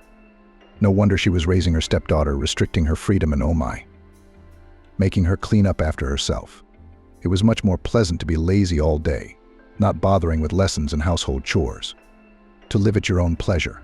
Of course, Eleanor was in the girl's way now. So she rebelled. Sammy understood that, but he didn't know how to help his daughter get through this difficult age with the least possible loss. He'd never understood Lexi at all. It was a shame they didn't give you an instruction manual with your baby. And now Lexi was overstepping her bounds. She hinted that Eleanor had a lover, some Vincent. The wife did not deny it. Indeed, her relative, who had recently moved to their town, had visited them. A busy young man who never took the time to get to know Sami, working hard, trying to make his way in this life. But Lexi assured him that Eleanor was a lying monster and that Vincent was her lover. Sami looked into his daughter's honest eyes and was horrified had Lexi become a slanderer and a liar. This was so unlike her. That's when the man decided to install a hidden surveillance camera in the apartment. He's going to record it. The clips will be streamed online to his phone. On his next visit, he'll provide Lexi with proof. She'll see the footage, realize how stupid and ugly her attempts to smear Eleanor look. Maybe then something in her head will click into place, and the girl will come to her senses. Nothing as sobering as looking at yourself from the outside. Sami didn't expect to see this. At first, he was still feeling guilty, peeking at the homies as if he didn't trust them. That's a good one, I'll say. But the camera footage turned his mind upside down. Eleanor was really treating Lexi like a servant. She looked at her with contempt, made her work for the whole family. And these were impossible chores for a teenager. Lexi didn't just clean up after herself and run errands. She kept the whole house clean, scrubbed, cleaned the plumbing, cooked lunches and dinners, and received only reproaches and insults for it. No, when Sami was home, Eleanor didn't act like that. The man couldn't believe his eyes.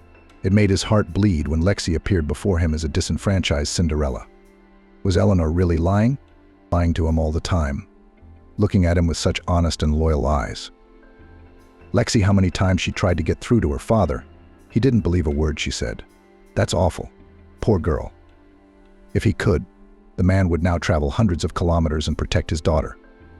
With his own hands, he made his own child's life a nightmare. And the girl had come to him for help. But Sami didn't believe her. Her daughter's words sounded like pathetic excuses.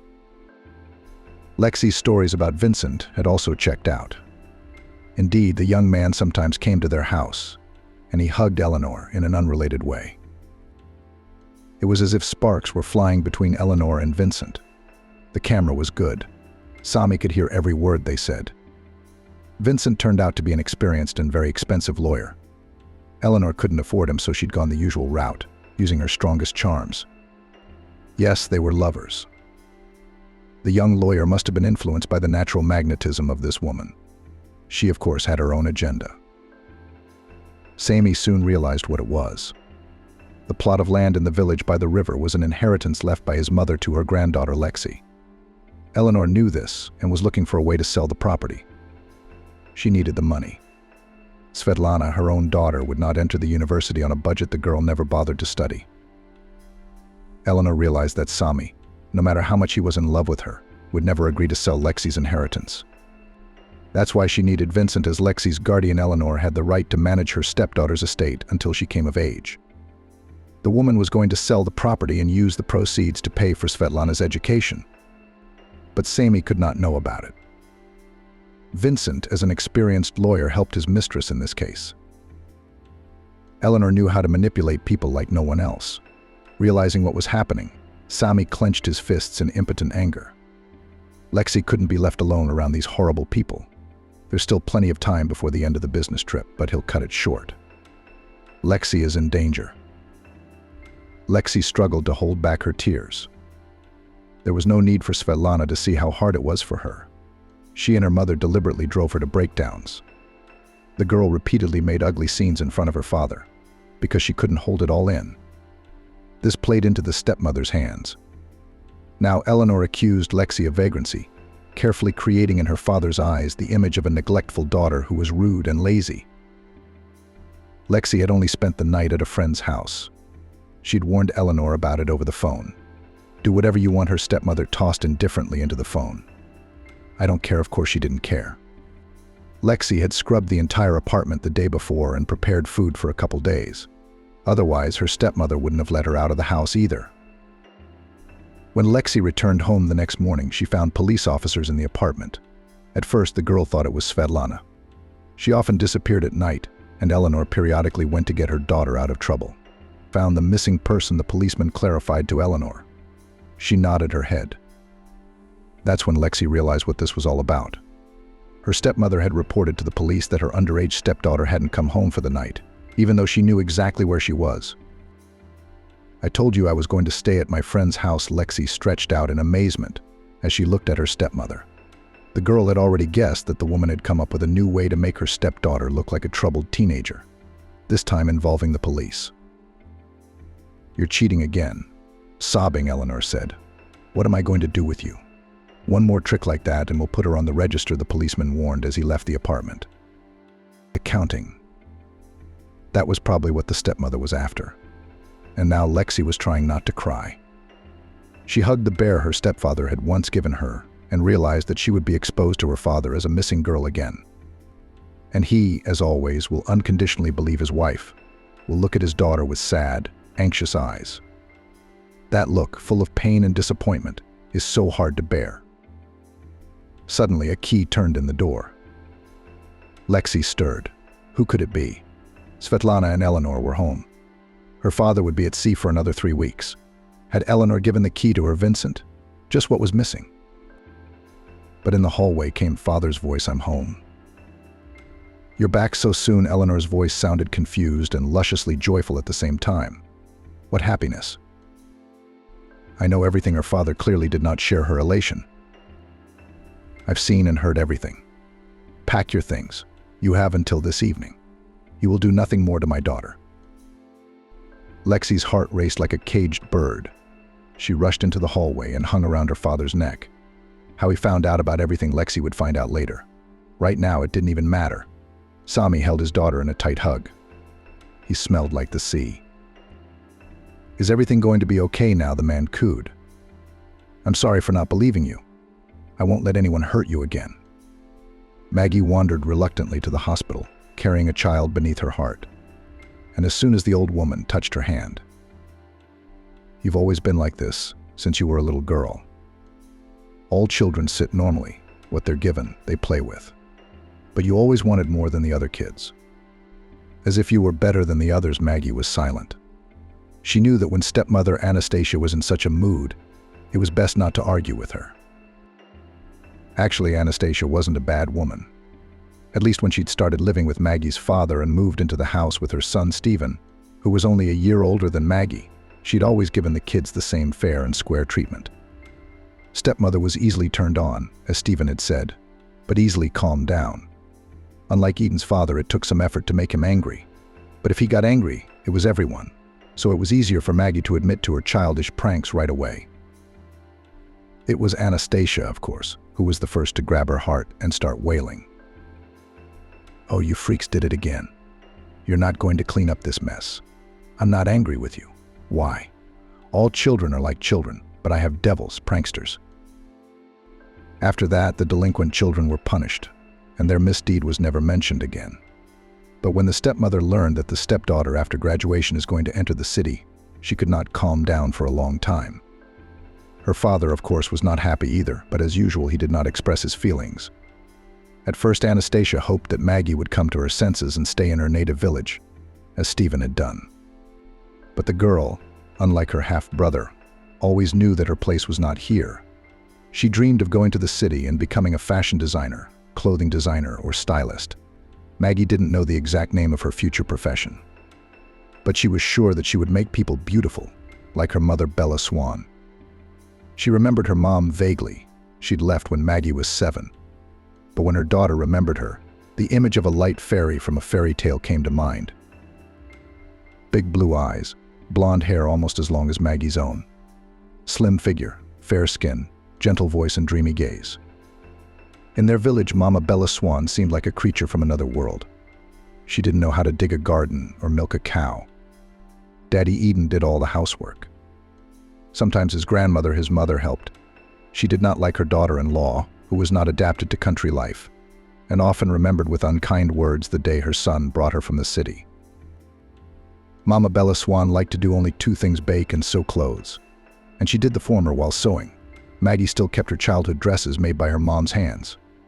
Except that when Maggie was 7, her mom disappeared.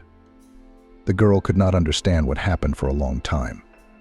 She kept asking her father where her mother was and when she would return. He was silent. The grandmother gave the answer. She left you? She left me. She ran back to the city. She couldn't live here. I told Eden as soon as he brought her back, I told him she wasn't right for you. She's so blissful. She doesn't belong here. I hope I'll grow up okay with you at least. Probably in order for her granddaughter to grow up normal. Grandmother Anna found her son a second wife herself. Simple, economical, experienced in the family business. Anastasia, she said to Eden, is a normal woman. She has already given birth to a son, kept everything and nothing. She can manage such a household on her own. Let's join her yard with yours and we'll live like people. The son obeyed and got married. And though in some ways Anastasia had replaced Maggie's mother, the girl had never forgotten her mother. Somewhere deep inside, she was sure that she would find her mother when she came to town. Surely she had already become the most famous fashion designer, and her daughter would be the same. They will meet at some fashion show, and her mother will immediately recognize her and be proud of her. And now, finally, that day has come. Even her stepmother's loud displeasure as she walked her to the bus couldn't dampen her mood today. Anastasia put her stepdaughter in what she thought was the best seat. She made sure the old brown leather suitcase was squeezed firmly between the seats. "All right," she said sternly, glancing glumly out the window. "You write there how to settle in." Suddenly the stepmother bent down sharply and awkwardly kissed her stepdaughter on the cheek. Then, as if frightened, she also abruptly recoiled and got off the bus. Maggie could see her rapidly receding back through the window. She's a good girl after all, she thought suddenly, even though she's not a mom. Maggie once again scrutinized the list from beginning to end. Her last name was not there. "Didn't get in?" sympathetically asked a short, skinny red-haired girl wearing funny glasses with repair tape instead of frames. "It was just a mistake," Maggie said confidently. "I'm sure I did." The red-haired girl shrugged her shoulders. "If you're sure, go to the dean. He has all the lists. If you want, I'll walk you there." Maggie nodded. As they walked down the narrow, dark hallway, she asked, "What's your name?" "Trixie, short for Taisia." "And I'm Maggie, short for Maria."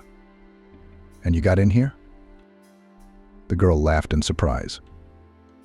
"No, but I didn't apply here." "Then what are you doing here?" "I was just passing by. It's hot outside, so I thought I'd come in and sit for a while. It's interesting to look at applicants, how they are happy, sad, studying this list with such hope that it hurts." Maggie was surprised at this way of spending her time, but she decided not to let it show. They were just approaching the dean's office. "Come on," Trixie encouraged her. "I'll wait for you here." Maggie knocked gently. A muffled voice came from the other side of the door. "Come in." A short, stout, gray-haired man with glasses sat in the office. "Yes, yes," he asked cheerfully without raising his head. "What is the question?" "I'm about enrollment. It seems that they forgot to put me on the list of those who passed the exams." The dean raised his head and looked at the girl in surprise. "Last name, first name, middle name?" "Bella Swan." "Just a moment." The dean pulled up a thick pile of sheets with students' names on them, flipped through it, found the right one, and read it carefully from beginning to end, frowned and looked at Maggie. "There is no mistake, Bella Swan. You didn't get in." "Not even close to a passing grade," he added softly, seeing the girl's frustrated face. "Try again next year, but prepare properly, okay?" Maggie nodded and walked out of the office. Trixie, as promised, was waiting for her in the corridor, looking at the stand with the history of the department with interest. "What's up?" she asked. "Did you figure it out?" Maggie nodded, feeling tears come to her eyes. "We're done. I didn't get in." "Oh man," I sympathized. Trixie looked at her sympathetically. "Don't worry, you'll get in next year. My older sister got into Moscow State University only for the second time. Nothing. She graduated with a red diploma." Maggie smiled languidly. "Great. Come on, let's get out of here." Outside, as it happened, it was especially nice. The sun was shining dazzlingly, the birds were singing. The flowers in the flower near the university filled the air with a lusciously sweet fragrance. It was as if no one in the world cared that her dreams had just been shattered. "Where are you going?" Trixie asked. "Maybe we should go the same way." "Actually, I'd like a coffee and a snack right now. What do you think of the offer?" "I'm going to the train station," Maggie said, and shook the hand she was holding her suitcase with a slight shake. "I'm not from here. I came from the village." "Oh, how long does it take to get home?" 4 hours by bus." "No relatives here?" Maggie wanted to say mom but held herself back and shook her head negatively. Trixie looked at her pensively, as if she were thinking about something. Finally, she asked, "Do you want to go back home to the village?" "No." "Then let's go for coffee, and then we'll figure it out." They walked to the little red car, threw the suitcase in the trunk. "It won't be comfortable for coffee," Trixie said. They ordered coffee without getting out of the car. They just drove up to some window. Trixie dictated the order, and almost immediately a smiling girl in a uniform gave them everything. Maggie didn't even know they could do that. "It's good," she said, taking a sip of her coffee. "Thank you for the treat." "You're welcome. What was your plan in case you didn't get in?" Maggie sighed and lowered her eyes. "I didn't have a plan." "Oh boy. Are you really such a naive country girl? What kind of life did you expect?" Maggie put the paper cup in the cup holder and opened the car door. "Thanks for the coffee. I'm going to go." Trixie laughed and grabbed her arm. "Okay, I'm sorry. It's not like I said that to hurt your feelings. It's just that life is so unpredictable. You have to be prepared for anything." The naive country girl sighed and sat back down. "I don't want to go back to the village, Trixie. It's the only option I have. I thought I'd study, live in a dormitory, get a scholarship, then get a job." "Well, you can stay at my place, get a job, and study for your degree at the same time." Maggie looked at her incredulously. "Why would you do that?" The girl shrugged her thin, pale shoulders, covered with freckles. "Why not?" After saying that, she started the car and drove Maggie to her house. Trixie lived in a large 2-bedroom apartment on the first floor of an old 9-story building. It must have been renovated about 20 years ago. But as soon as Maggie walked in, she immediately felt the cozy atmosphere. It was obvious that Trixie had grown up here, and everything was the same as it had been when she was a child. In the first room was a piano with stacks of yellowed sheets of sheet music on it. Next to it was an old chair upholstered in cracked brown leather, the swivel leg of which creaked with every movement. Opposite the instrument, an old and slightly worn sofa stood against the wall, and above it hung bookshelves with a few photo frames mixed in with old novels with yellowed pages. "Your parents?" Maggie asked. Trixie nodded. "Why is Daddy in that weird suit?" "He's playing Boris Godunov. He's an actor, an opera singer." "Wow, that's great. Who's Mom?" "A diplomat." "So is my older sister." "Wow." Trixie shrugged her shoulders. "Let's keep looking." "Come on." The second room was a bedroom. There was a big bed, a tall, ceiling-high wooden closet, and shelves full of dolls. Mom brought them back from every trip, Trixie explained. Maggie remembered that she had only had 2 dolls as a child. The first was a bald rubber puffball that she thought her mom had bought for her. The second was a Barbie doll her stepmother had given her for some New Year's Eve gift. "I think you'll live in the third room," Trixie said thoughtfully. "It's kind of like a guest room." The third room had a fold-out couch, a wide dark dresser, and a television on top of it. A desk and chair took up almost all the rest of the space. "Thank you," Maggie said and set the suitcase down. "Okay, go ahead and unpack and grab the towels and linens from the dresser. Don't be shy." "In the bathroom. The toilet is just to the right of the front door. Get some rest. Maybe you need to sleep or just lie down. I'll do my own thing. I'll take the boys out tonight." Maggie had never been to a country house, especially one so big and beautiful. The huge 3-story brick house was full of cheerful young guys and girls, most of whom seemed to her too tipsy because of drinking and loud music. She felt like a stranger in this company. Trixie introduced Maggie to everyone, introducing her as her new friend and future clothing designer. Maggie smiled shyly and wished she could fall through the ground. She didn't remember anyone. All the cheerful faces seemed equally alien. Absent-mindedly taking the plastic cup of wine in her hand, she stepped aside. Then she saw the back door to the yard open and slipped through it. It was much quieter outside. Sure, there was some hugging couple sitting on a bench near the porch. But farther back in the garden, where a white gazebo stood between the trees, there seemed to be no one. That's where Maggie went. She sat down on a bench, put a glass of wine on the railing, and closed her eyes. Why is such a beautiful girl sad all alone? A pleasant male voice sounded directly above her. Maggie opened her eyes and saw a tall, handsome guy. Taylor. He introduced himself. Maggie. Nice to meet you, she replied. So what are you missing? Taylor asked. I don't know anyone there. We've all still had a lot to drink, Maggie admitted. Taylor raised his eyebrows and scratched the back of his head. I'm sober, and we just met, he said, and sat down next to her. Is it nice out here? Yes, it is, Maggie agreed. Taylor's eyes did seem completely sober, big, dark eyes that stared at her so intently that Maggie felt hot and cold at the same time.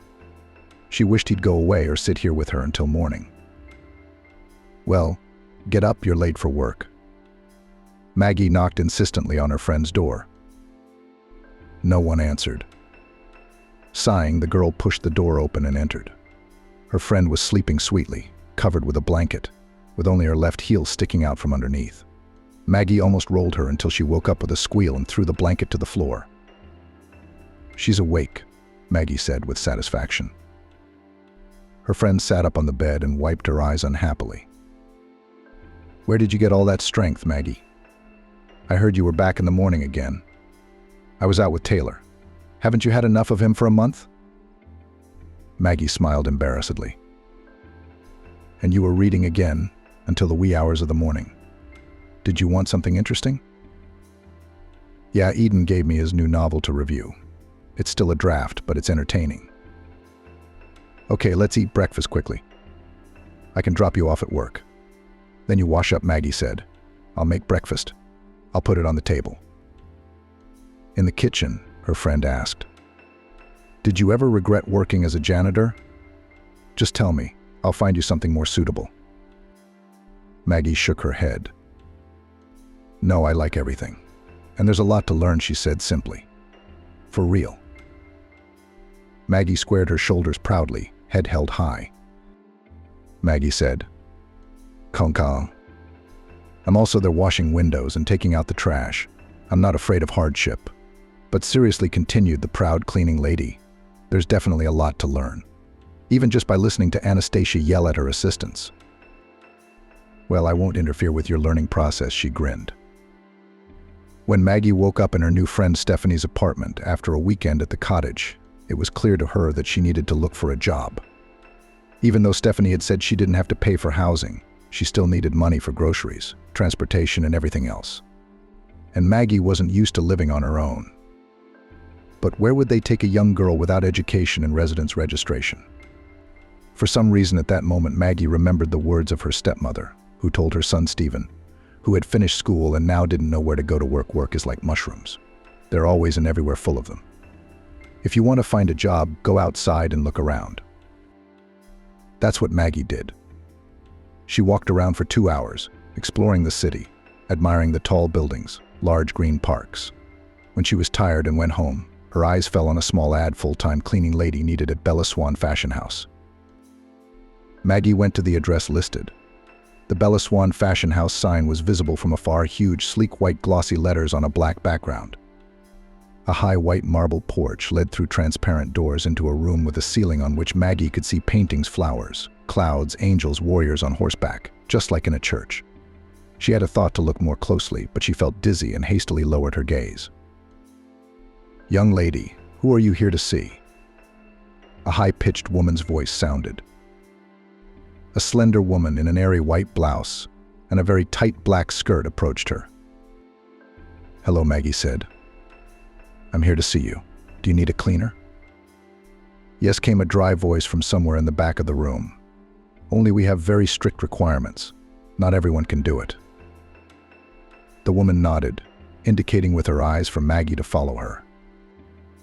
Together they walked through a completely empty whitewashed hall, save for the mannequins and clothes racks along the walls.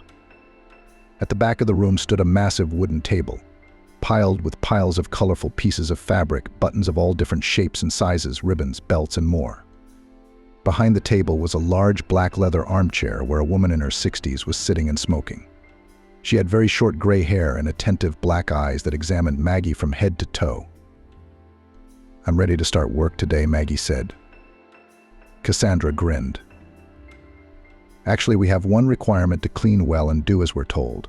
That goes without saying. It's not even up for discussion. The main thing is to be inconspicuous, a quiet mouse." "I can do that," Maggie Shmilova said confidently.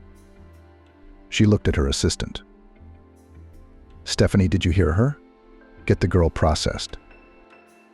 Cassandra took a drag on her cigarette. They ducked into a black leather folder with some drawings and photos. "Let's go quietly," Maggie whispered to Stephanie with just her lips. So the girl who had come from the village a few days ago got into one of the best fashion houses in the city, even as a cleaner. Only after seeing everything from the inside, Maggie realized how much her ideas about style, fashion, clothing design differed from reality. It became clear why she hadn't been accepted. It required a lot more than she thought. Maggie fulfilled Cassandra's requirement to be quieter than water. Lower than grass, she silently wiped mirrors, checking for dust, collecting fabric scraps. Maggie caught every word of her boss, tried to memorize every image created in the studio. And though she worked every day from morning till evening, she didn't feel tired at all. Especially since Taylor picked her up in the evenings. Maggie had never met anyone like him before. He was amazingly energetic, cheerful, and always in a good mood. All the men Maggie had seen in her home village, whether they were 15 or 50, were always preoccupied with one thing: where to make money and how much booze to buy with it. Also, tomorrow was a day off. Taylor had promised to pick her up tonight and surprise her. She didn't feel like getting up in the morning. It had been a busy month, and Maggie didn't want to miss the opportunity to lie in bed as long as she wanted. She'd never had that at home. Her stepmother always woke her and her roommate up at the crack of dawn and came up with a job. Maggie still remembered the night before her birthday, molding dumplings all morning. The thought of change made her nauseous. The girl opened her eyes, stretched, and sleep finally left her, and an unpleasant sensation originating somewhere in her stomach traveled up her esophagus. Maggie jumped up and ran to the bathroom. "Trixie," she said indignantly to her friend, walking into the kitchen. "I can smell from the room that these eggs are stale." "Why? You're frying them." Trixie looked up from her book in surprise, looked at her friend, stood up, walked over to the skillet, and sniffed her nose. "I bought them yesterday. What makes you think they're stale?" "The smell of them made me sick." Maggie opened the window wide, the fresh air making her feel better. Trixie frowned. "When were you supposed to get your period?" Maggie didn't immediately realize what her friend meant. "I don't know," she answered, confused. "I think it should have started by now." "I wonder. Take a test. Get one from my shelf in the bathroom." "I don't know how to do them." Trixie sighed. "Come on, I'll tell you." A little while later, when Trixie had already put breakfast on plates, having first drained the butter from her portion into her porridge, she returned to the kitchen. "Positive," Trixie said. "Wow, I don't know what to say. Depends on whether you were expecting it or not." "I wasn't," Maggie admitted honestly. "But I'm really excited, and I think Taylor will be happy too." "Well, that's great. So I finally got to meet him. He's picking me up tonight. I'll ask him to come over." "All right, pregnant woman. Let's have breakfast." All day Maggie was in high spirits. She was surprised by the news, but it felt like it was meant to be. She still had to tell her father and stepmother. At that moment, Maggie remembered that she had not yet written to them as she had promised. They don't even know she didn't get in, and they probably think Maggie is the same old student. She felt ashamed. How could she have forgotten to write to them? Her dad probably thinks she left him, or even ran away like her mom. She also remembered Anastasia kissing her goodbye and asking her to write. Okay, at least she had a story to tell now. She has a job, she's actively preparing for college. There's a fiancé, there's going to be a baby. This evening, Taylor was running late. He was supposed to pick her up another half hour ago. Let's call, Trixie said. What if his car broke down or something? I don't have his phone number, Maggie said. How come? I don't know. I didn't get it somehow. We saw each other almost every day and agreed in advance when we'd see each other next time. And during the day we're both at work, so we don't have time to talk. Trixie frowned. Do you know where he works? No.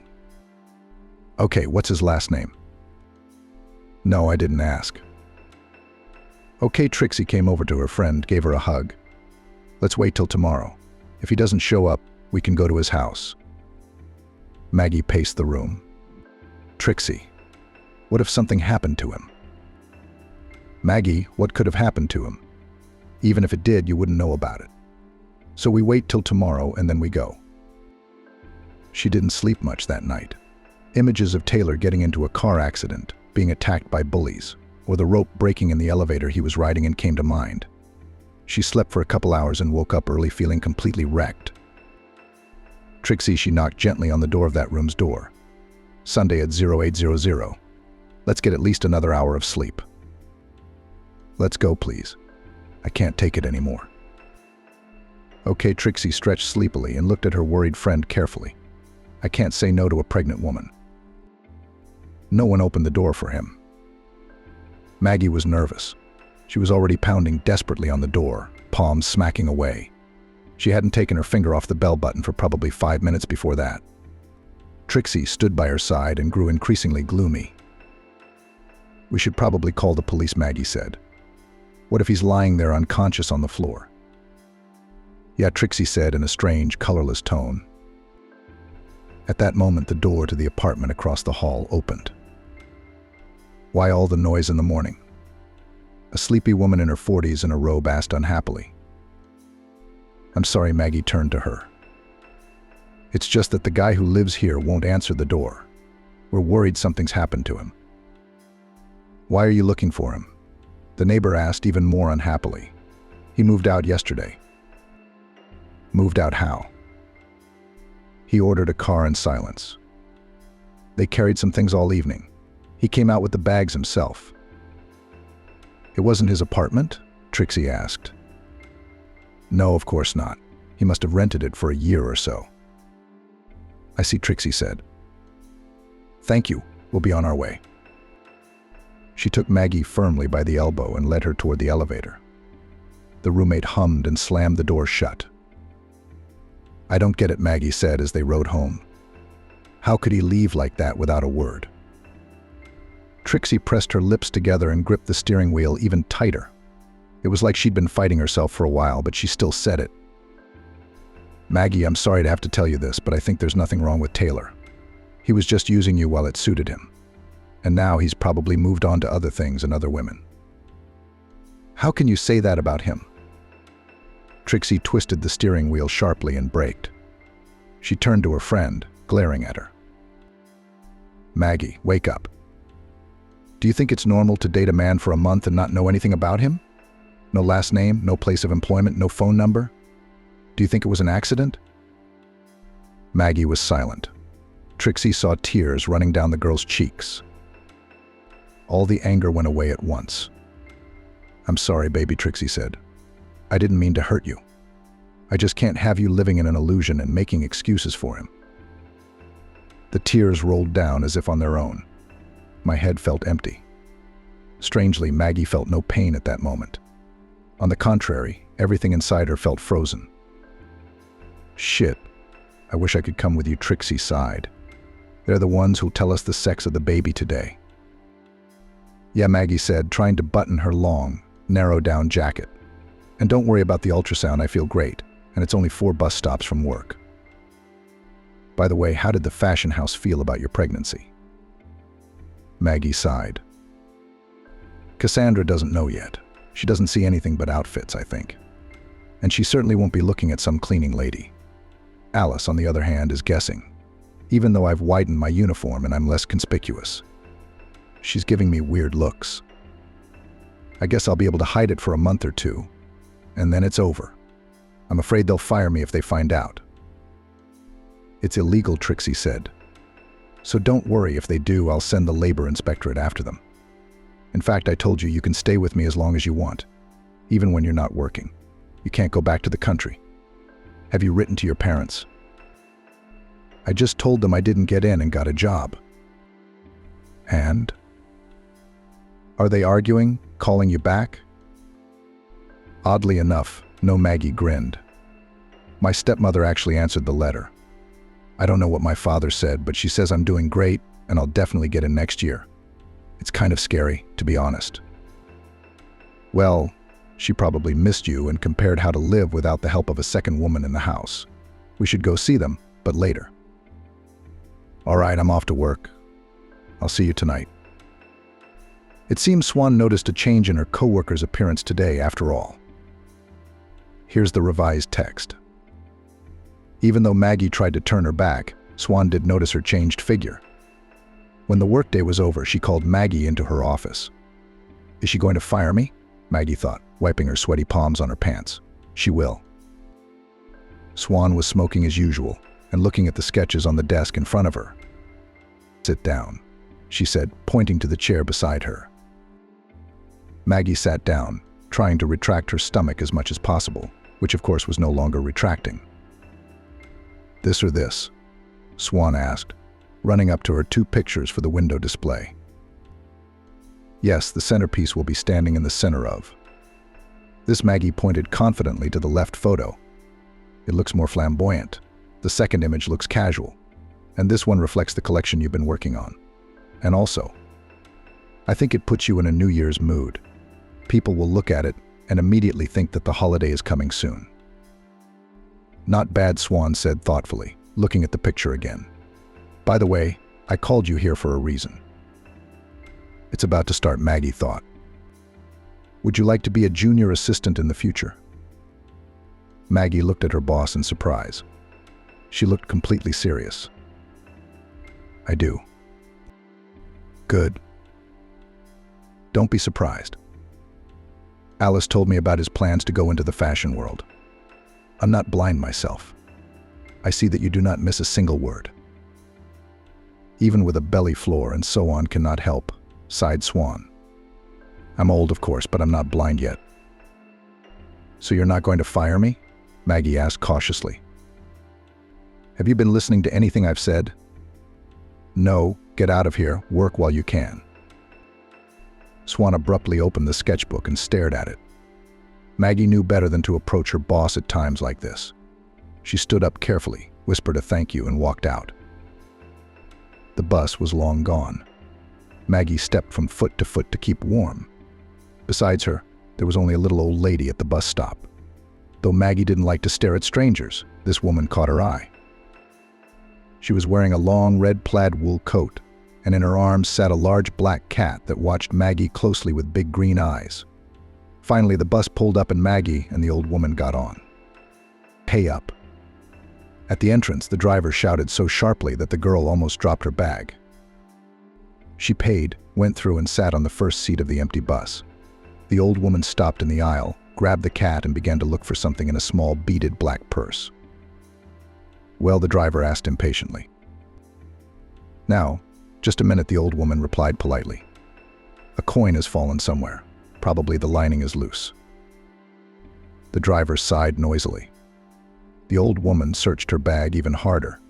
The cat meowed unhappily. Take it, said Maggie, holding out the money to the driver. He hummed, but said nothing. The girl returned to her seat. The old woman sat down next to her. Thank you, my dear. You're welcome. Can you tell me when the stop factory is? I get off at the polyclinic. Just before it, I'll tell you. Are you going for an ultrasound? The old lady asked. "How did you guess?" The woman smiled, stroked the cat, and pointed at Maggie's belly with her eyes. "Stomach. It's not hard to do. Almost no one notices yet. It's not a long time. Especially since I have an experienced eye. I can tell you something else interesting." The black cat suddenly stood up, pulled himself up, and climbed from the old woman's lap to Maggie's lap. "That's a good sign," said his mistress. "Usually he doesn't approach strangers. Did he like you?" Maggie stroked the cat. His fur was warm, almost hot. "What did you want to tell me?" The old woman smiled, closed her eyes, and suddenly began to sway slightly back and forth. "You were an accidental child yourself, but you brought much joy with your birth. You will find your mother twice more, the first time hard, then for real. The path you've chosen now is the right one. Follow it, Ivan's daughter, and don't go back to the past, look to the future." The old woman's voice was quiet and smooth, as if she had put Maggie into some kind of trance. She heard everything, understood everything, but it was as if time had slowed down. Every word of the unexpected prediction was etched in her memory. "Girl," came the familiar rough voice of the driver. "Girl, the clinic, you're getting off here." Maggie looked out the window. Yes, it was the right stop. She hadn't even noticed the bus had stopped. And the amazing thing was that the old lady and her cat were no longer on the next seat. "The fetus is developing perfectly. All the indicators are normal. I don't see any pathology." The doctor, a young beautiful girl, was always friendly to Maggie, called her mommy, and always told her in clear words what she was doing and what the results of the examination were. "Mommy, do you want to know the sex of the baby?" "Of course," Maggie said quietly. "It's a girl, Eden's daughter." "And name it." Maggie remembered the old woman's words. "Knew what?" The doctor interrogated. "Nothing. That's just it." "You say you're all right?" "Yes. How do you feel?" Maggie smiled. "I feel great. I feel like I have more energy and strength." "That's wonderful. How much longer can I work?" "You'll have to see how you feel. You're good for now." At home, Maggie was glad to lie on the couch and close her eyes. At last she could relax after an eventful day and think about everything. She could hardly define her attitude to fortune-tellers, clairvoyants, and other mystics. Though, of course, her upbringing in the village had left its mark. For example, Maggie remembered well how her stepmother periodically put a saucer of milk and a lump of sugar for the housekeeper. To keep the house in order, she explained to little Maggie. The children even tried several times to see the housekeeper. Once, after waiting for their parents to fall asleep, Stephen and Maggie snuck out of the room and hid behind the stove so that they could see the white saucer on the floor. Even after the house was completely dark, the saucer was dimly lit. They sat there until they fell asleep, but they never saw anything. But then there was less milk, and the sugar was chewed. One must properly remember what it was the old woman had said about Eden's daughter. "And name it." "Eden Smith." Beautiful, thought Maggie. Every time she remembered Eden, her heart clenched painfully. Maggie habitually dropped her hand to her stomach. She wouldn't admit it to Grace, but somewhere deep inside her, she still had hoped that Eden would come back. She'd even dreamed about him a few times. She'd wake up to find him in her bed, or he'd come to her work, or he'd ring the doorbell. The bottom line was the same Eden was telling her that it wasn't his fault that he had to leave her. Now he was back, and they would be together forever. And then Maggie woke up alone in a big empty bed every time. "You'll find your mother twice more." The first time hard, then for real, she remembered the old woman's words. It was unclear what the second part meant, but it was best to focus on the first. She would find her mom. Somehow, with everything that had happened, finding her mother had taken a back seat. Maybe that's what she should do now, go see her father. He probably knows mom's relatives, friends, her old place of employment, or some addresses. Strange she hadn't thought of that before. About the putsch and the fact that one should look to the future, not the past, is not very clear yet, but she would think about that later. Maggie had a strange feeling as the bus pulled into her home village. She felt at the same time as if she had never left here, and as if she had never been here. These little old wooden houses smelled merrily of smoke from their chimneys. Shaggy dogs barked at the bus. Women in warm shawls and men in fur hats seemed near and far at the same time. It was as if Maggie had seen it all some time ago in a past life. She walked along the familiar streets and felt like a daughter who had returned to her homeland after years of wandering and hardship. But when she saw the house, she realized how much had changed in those 6 months. She had left here as a little girl, yesterday's schoolgirl, and returned as a future mother. Maggie's here, came the voice of her half-brother. Stephen was chopping wood. When he saw her, he dropped the axe right there on the woodpile and ran toward her, huge, with ruddy cheeks and hair sticking to his forehead. He rushed to his sister, hugged her tightly, lifted her up, and whirled her around. Stephen let go. Maggie laughed. "I'm very glad to see you too. My parents are home. Let's go home." They went into the house. Stephen put his huge arm around her shoulder and didn't want to let her go the whole way. Maggie suddenly thought that she hadn't even written to him once during this time, and she felt ashamed. Her half-brother had always treated her like a sibling. At home, she saw her stepmother first. She was standing at the flour-covered table, kneading dough as usual. Her father was nowhere to be seen, probably sitting in the TV room. "Mom, Maggie's here." Anastasia turned her head and gasped. For a moment it seemed to Maggie that her stepmother was glad to see her, and even as if she were about to hug her stepdaughter. But after a second, as if she had come to her senses, she put her hands to her sides and said angrily, "Well, look who has come to us." Not a word in 6 months. And here, unannounced, in broad daylight, she just dropped in like snow on our heads. The stepmother took a noisy breath, as if gaining air, and continued to grumble. "Why did you get up? As if it was the first time you came here to the stove. Hurry up and come in. I'm freezing." Her nose is white. "Stephen, make her some raspberry tea." Father appeared in the kitchen. He wiped his eyes in confusion and did not immediately realize what had caused the commotion. When he saw his daughter, he didn't even smile. "Hi, Daddy," Maggie said and hugged him. Her father gave her an odd hum and barely hugged her back. "Stay in your room for a while," Anastasia commanded. "We'll have dinner soon." Maggie and her father and brother went into the hall. It had been a long time ago. Anyway, they met when your father Eden came to New York for driver's training. I think he liked your mom Bella right away. Eden said he didn't understand why she was attracted to him. It was obvious she was from a wealthy family. I remember there was a strange story. She had a fight with her parents, or they'd moved away or died. Anyway, she and Eden hit it off real quick. And by the time he had passed his exams and was about to leave, she was the first to propose to him, "I want to live with you, and I want to live in the country." Maggie was surprised. For some reason, she had always thought that her father had tricked, or maybe through force, dragged her mother to the village. Then it became clear that the bride was pregnant. They were quickly married. Then you were born. And when she left, you might remember, you weren't so little. Maggie nodded. She remembered it very well. "Didn't your father say why she left?" Anastasia shrugged her shoulders. He only said that it quickly became clear to him that she didn't belong here. At first, Eden hoped that his wife would adjust to the village life. He took care of all the housework and sat with you whenever he could. But no, your mother was very homesick. It was as if nothing pleased her. "Not even me," Maggie said quietly.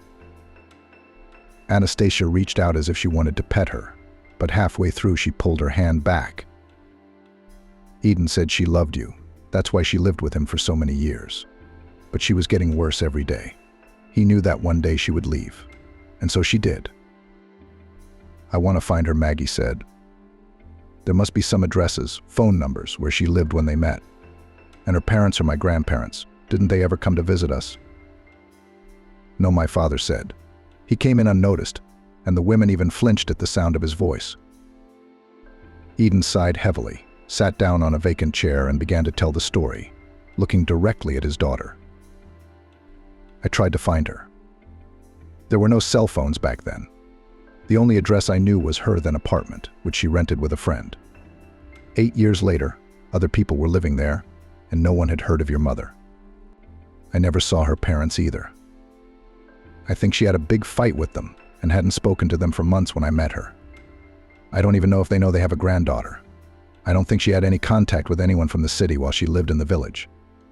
Her parents seemed to be very rich people. That's all the information I have. So there's no way to find her? Maggie asked. Her father frowned. If she wanted to, she could have come here herself after all these years. If not to me, then at least to you. Or at least send her a birthday card. The trip to the village left Maggie with mixed impressions. She'd hoped so much to find a clue to her mother's whereabouts. And as much as she wanted to deny her father's words, they stabbed her very sorely. Surely her mother could have visited her in so many years. And since she hadn't, she didn't want to see her. All right, she'd have a daughter of her own soon. She has to take care of Masha too, Trixie asked her, telling her how she had traveled. After listening to her friend's long story, she sighed. What can I say? Your father is probably right. And really, you've got a lot of other things to do right now. There's a promotion coming up at work. Yeah, Maggie smiled as the thought of the job felt good. Of course, it's only called a junior assistant. In reality, there would be almost no difference in salary. Yes, and the work would consist mostly of serve and fetch. Stephanie also promised a theory test. You'll pass, Trixie said confidently. It's okay, everyone starts small, but you'll be one step closer to your dream. It's not like scrubbing floors. You're right, as always, Maggie agreed. All in all, I'm fine with it. I just miss Jason sometimes. Maggie glanced at Trixie, knowing she'd be unhappy at the mention of her estranged fiancé, but she made a sudden suggestion. I was thinking maybe we should ask people we know who were at the cottage the summer you met. Someone must have taken him there. They must know his close friends. Maybe parents, siblings? Don't, Trix. I was thinking the same thing. It's the same thing with Mom.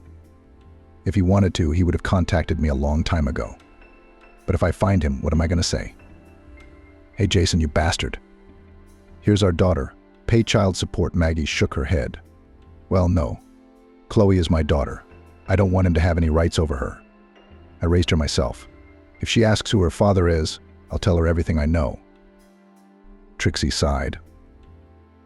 Okay, that's up to you. I'll help you in any way I can. Thank you. The exam at Stephanie's Maggie's seemed perfectly easy. Even though Cassandra's assistant Marissa kept a nonchalant expression on her face, it was obvious that she was pleased. Lastly, she led the girl into the holy of holies of their fashion house, the so-called dressing room. Essentially a huge room with countless racks of clothes, shoes, and accessories. There, Stephanie had asked her to put together a few sets for different occasions. Maggie did it. Well, congratulations, Stephanie said. By the way, when is your due date? About the beginning of April. Well, that's not soon enough. Oh, that's great. Just in time to model in the spring show of Cassandra's new collection. Model? Maggie thought she heard wrong. I'm not a model. And I've got a huge belly already. It'll be just what you need. Stephanie said nonchalantly. Cassandra is currently designing a maternity collection. She wants to present it in late winter or early spring. And she wants you as a model? Maggie wondered. Oh, wow, but I'm not a professional model. It's no big deal, Stephanie assured her. We'll get you ready. There's plenty of time. In the meantime, here's a list of new responsibilities. Starting tomorrow, you're no longer a cleaning lady, but a junior assistant. Basically, you're doing the same thing as, say, me or Cassandra. You'll have to prepare clothes, shoes, coordinate fittings, make appointments, make sure all supplies are in sufficient quantities. And a lot of other things. By the way, how long do you plan to work? As long as I can, Maggie replied.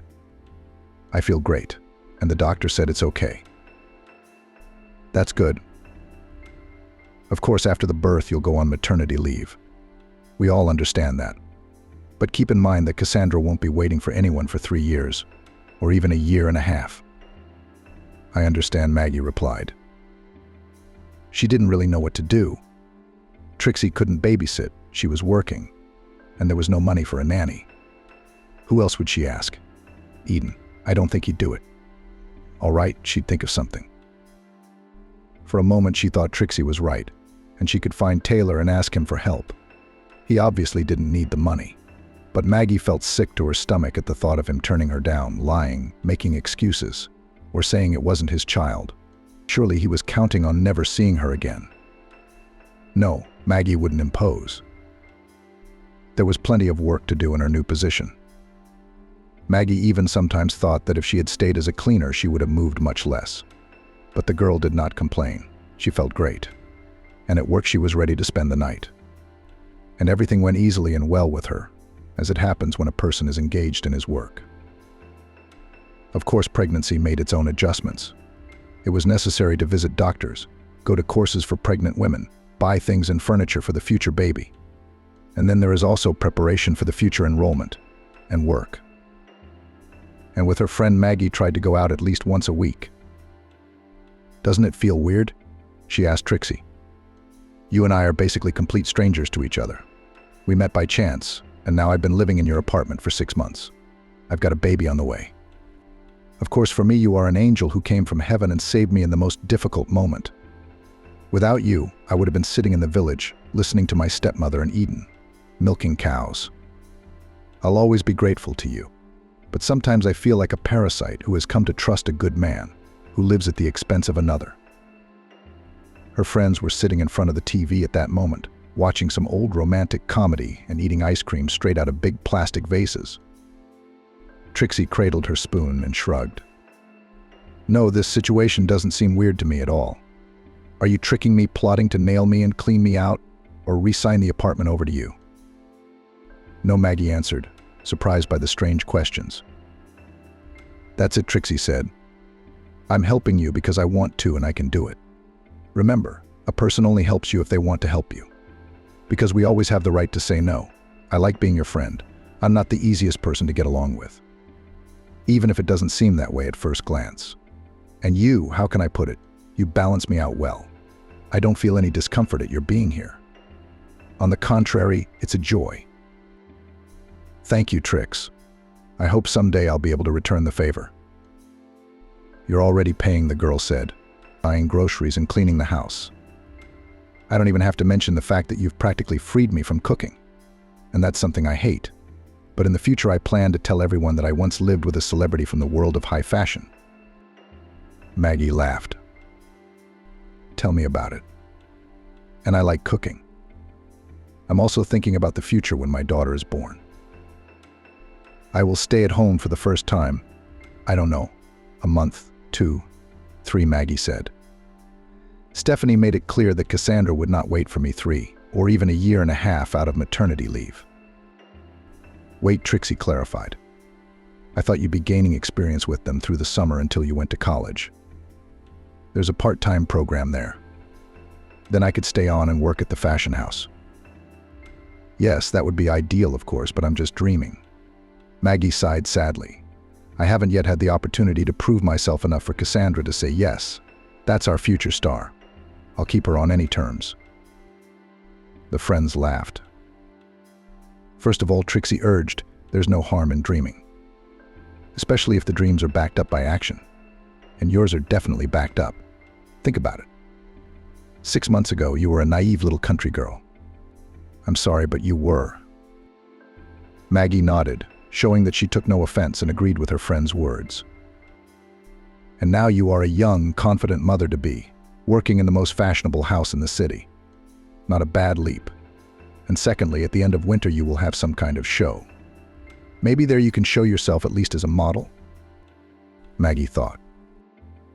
Maybe you're right, if I can be useful. Eden said something about doing a maternity collection. Maybe she'll tag me in. Well, there you go. That's great. What's your other news? Nothing else. Maggie answered, but she lied. Maggie saw her mother yesterday. Stephanie had sent her to pick up another box. It seemed to be terribly expensive and exclusive costume jewelry for a new photo shoot. You, girl, are not stupid, she said to Maggie. But just to clear your conscience, if you lose it, Cassandra's going to take 3 hides, and she won't care that she's pregnant. Got it? Maggie nodded. The valuable cargo had to be picked up from the 9th floor of the luxury shopping center.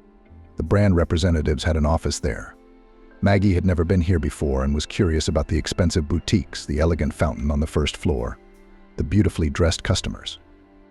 It seemed to her that all the rich women dressed very stylishly. Only 2 out of 10 women seemed tastelessly dressed. Maggie found this curious. She picked up the box with no problem and decided to take the large transparent elevator downstairs. It traveled slowly, stopping at each floor, so there was a chance to see a little more of the world of wealth that was new to her. On the 7th floor, a whole flock of very young girls entered, all carrying a bunch of bags.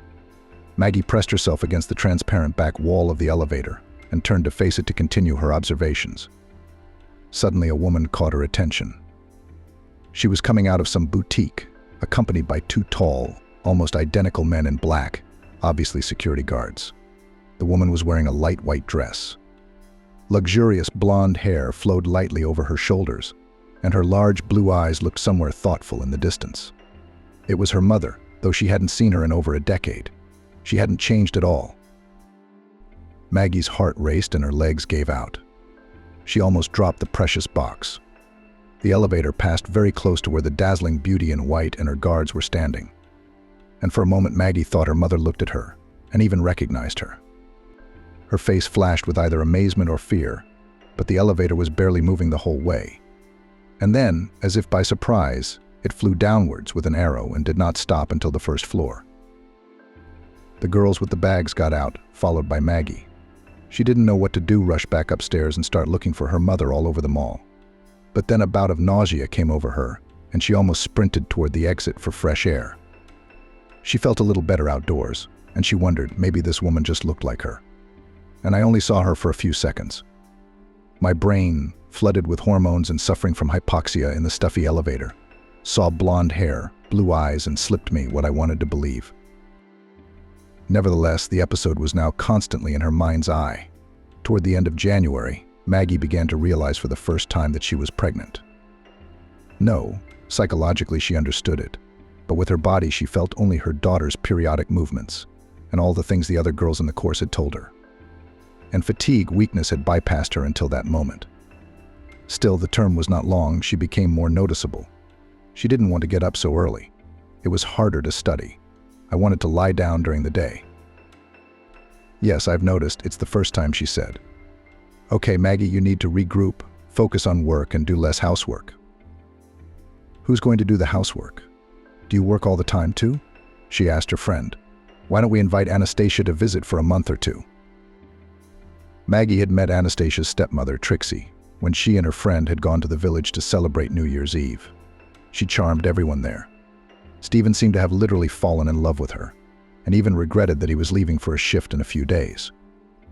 The stepmother was unusually lively and friendly to the pregnant stepdaughter, showing unexpected warmth and care, and even the father was a little less somber than usual.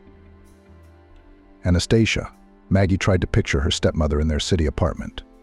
She wouldn't go. She has a household there, and her father won't let her go. She doesn't like the city. And she doesn't like me either. Her friend smiled slyly and averted her eyes. Maggie knew when to get that look. Did you too make a deal behind my back? She gasped. Not exactly a deal, Trixie said evasively. But before we left, we had this conversation. I told Aunt Anastasia that she could stay at my apartment if she wanted a break from country life. She was fine with it, and she was worried about you, by the way. Yeah, I could use the help, but taking it from your stepmother. Although there was no other option. All right, let her come. Inside, the girl was already prepared for the stepmother to annoy her with her reproaches, unsolicited advice and arguments, what Maggie does wrong and how it is necessary. But to her surprise, for the first 2 or 3 weeks the guest behaved quieter than water, but her help was very noticeable. Now Maggie could afford to get up an hour later. Breakfast and the obligatory container of lunch were already waiting for her on the table. In the evening they would flock back to the clean, cozy apartment, and even from the stairwell smelling the odor of homemade pies, or potatoes with mushrooms, or duck baked according to an old recipe. Yes, Aunt Anastasia, don't you have to lose weight? Maggie said cheerfully to her at dinner one night. "There's nothing unhealthy about it," she replied. "How do you know such recipes?" Maggie wondered. "Stephanie showed me how to look things up on the internet. I know that girls are watching their figure nowadays. And I read about pregnant women that it's bad for them to gain a lot of weight. It will be hard to give birth, and the baby will have a bad effect. So I started to look for a tasty and healthy way to feed you," Anastasia explained. "Thank you," Maggie said sincerely. The stepmother looked embarrassed. Her cheeks flushed a little, and she waved her hand away. "What else am I supposed to do all day? Just clean up and go to the store, that's all. It's boring just sitting around all day. So I'm looking for recipes." Suddenly, Maggie was seeing a different side of her stepmother. It was hard to understand what was the matter, whether she was finally resting from the hard country life, or from her heavy, silent husband. Either Maggie had grown up, and Anastasia no longer felt the need to teach her about life. As it turned out, her stepmother was a very caring and gentle woman who thought of others more than herself. Maggie realized, however, that she had always been like that. Anastasia had never neglected her stepdaughter, had never given her own son Stephen more than she did. Only she didn't know how to express her love and give affection, so necessary for a little girl growing up without a mother. Now she was interested in Maggie's life and work. Here is the edited text with dialogue highlighted and names replaced. At first secretly, furtively, she listened to Maggie tell her friend Stephanie about reading Coco Chanel's biography and looking for transparent square buttons. Then she started sitting next to her, then asking Stephanie the meaning of words she didn't understand. And Aunt Anastasia became almost like a second friend.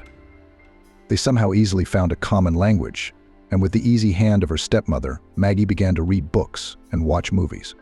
And the two of them even went out for a walk or two from time to time, if Maggie was busy. It was the day of the spring collection of Cassandra Shvedova's fashion house.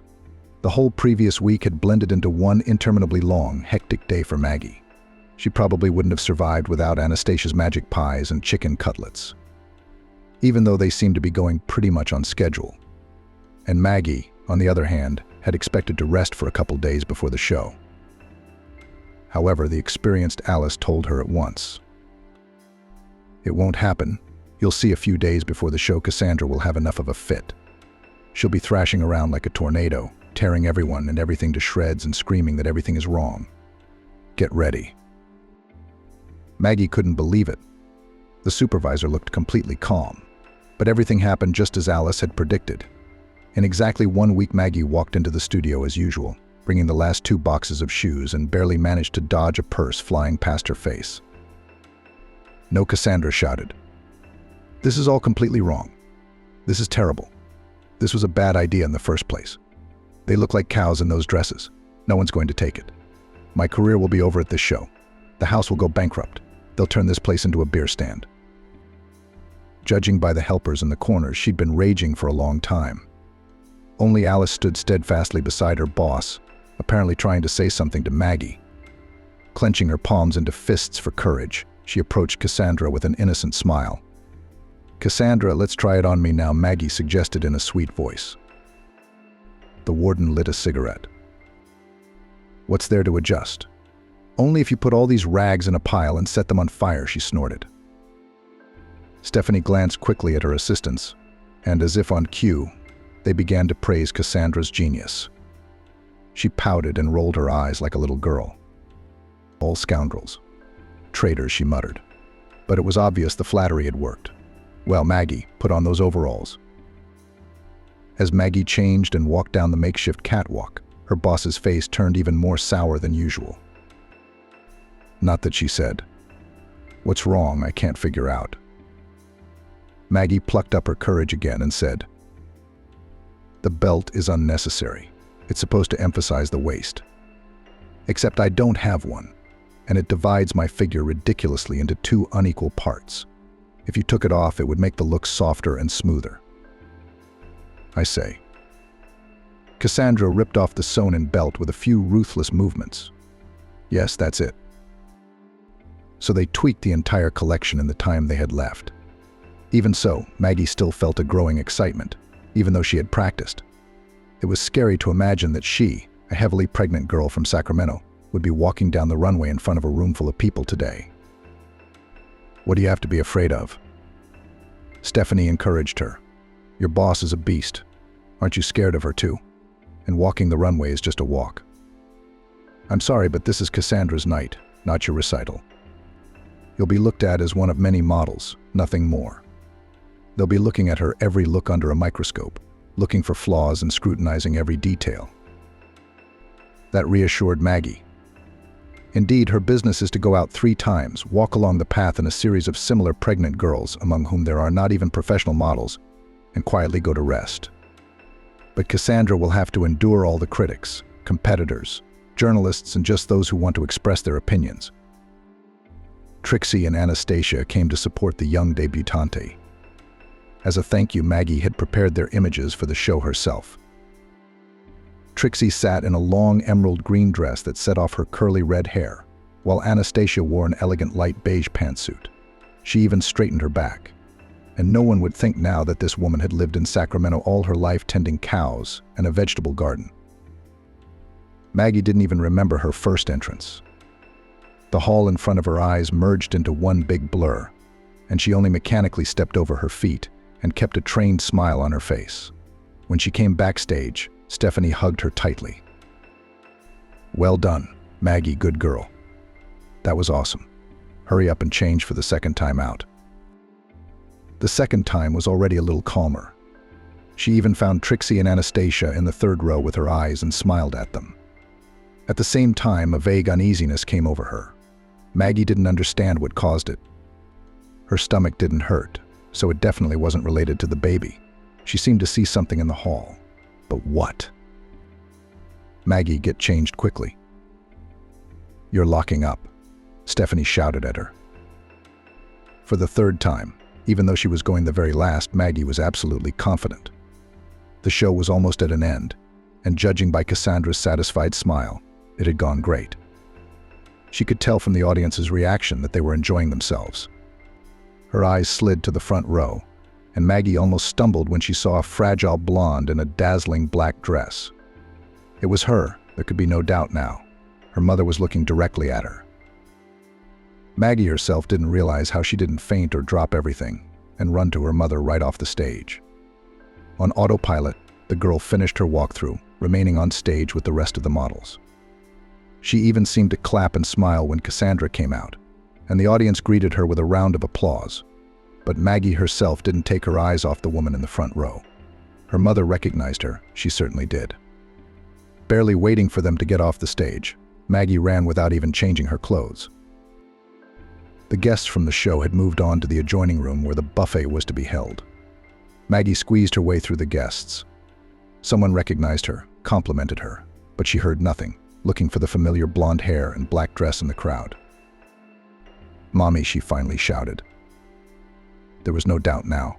She really hadn't changed much in 12 years. Maybe her cheekbones were a little sharper, and her eyes a little harder. "Maggie," the woman said gently and touched her arm lightly. She looked more frightened than pleased. "Did you recognize me, Mom?" Maggie asked cheerfully. "Of course you did, my girl. How could I not recognize my little one, even though you've grown?" Her mother nodded at her belly with a smile. "Are you getting ready to be a mother? I was hoping you wouldn't have it as early as I did." "Early?" Maggie asked, perplexed. Her mother looked away.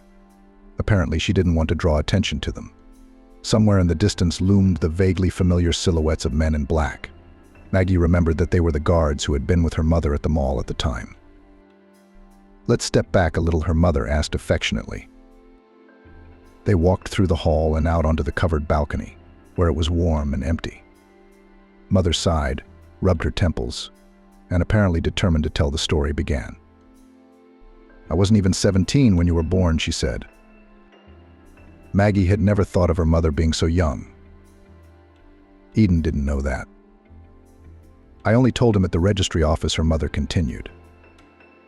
"He guessed about you later," she added quietly. "Figured what out?" Maggie asked, "and then realized I'm not his daughter?" The mother lowered her eyes. "Yes, I was very young then, silly spoiled. My parents are very rich people. They never denied me anything. That must have played a part. When I became a teenager, I suddenly started to show character drinking, smoking, going out with different bad guys. And then one day, I don't remember why, I had a fight with my parents and decided that I would run away from home and start a new life. I found a new friend and we started renting an apartment. I had money, the mother continued. Then I found out I was pregnant, and that's when I met Eden. He was so simple, so honest, completely different from the guys I'd had before him. I decided it was the universe sending me a sign. And I left with him to Sacramento so my parents wouldn't find him. Got married. Then you were born, Maggie asked in a completely dry voice. Her mother looked at her guiltily and then averted her eyes. I couldn't live there. The youthful fervor wore off quickly. I realized I was too young to be anyone's wife, much less a mother. She suddenly took her daughter's hand, and she struggled to keep from tearing it away. I tried, honestly, the mother continued. If you knew how much I talked myself into staying every night. When you and Eden fell asleep, I'd look at you and say, here they are, my family, my husband, my baby, but I felt nothing. You were like guards keeping me in a cage I couldn't get out of. Like guards? Maggie asked, tears running down her cheeks. And one day I just ran away, her mother continued, as if she hadn't heard her. At first I wanted to leave a note, to explain everything to you and Eden, but I couldn't find the words. In 12 years? Maggie asked quietly. You couldn't even send me a birthday card.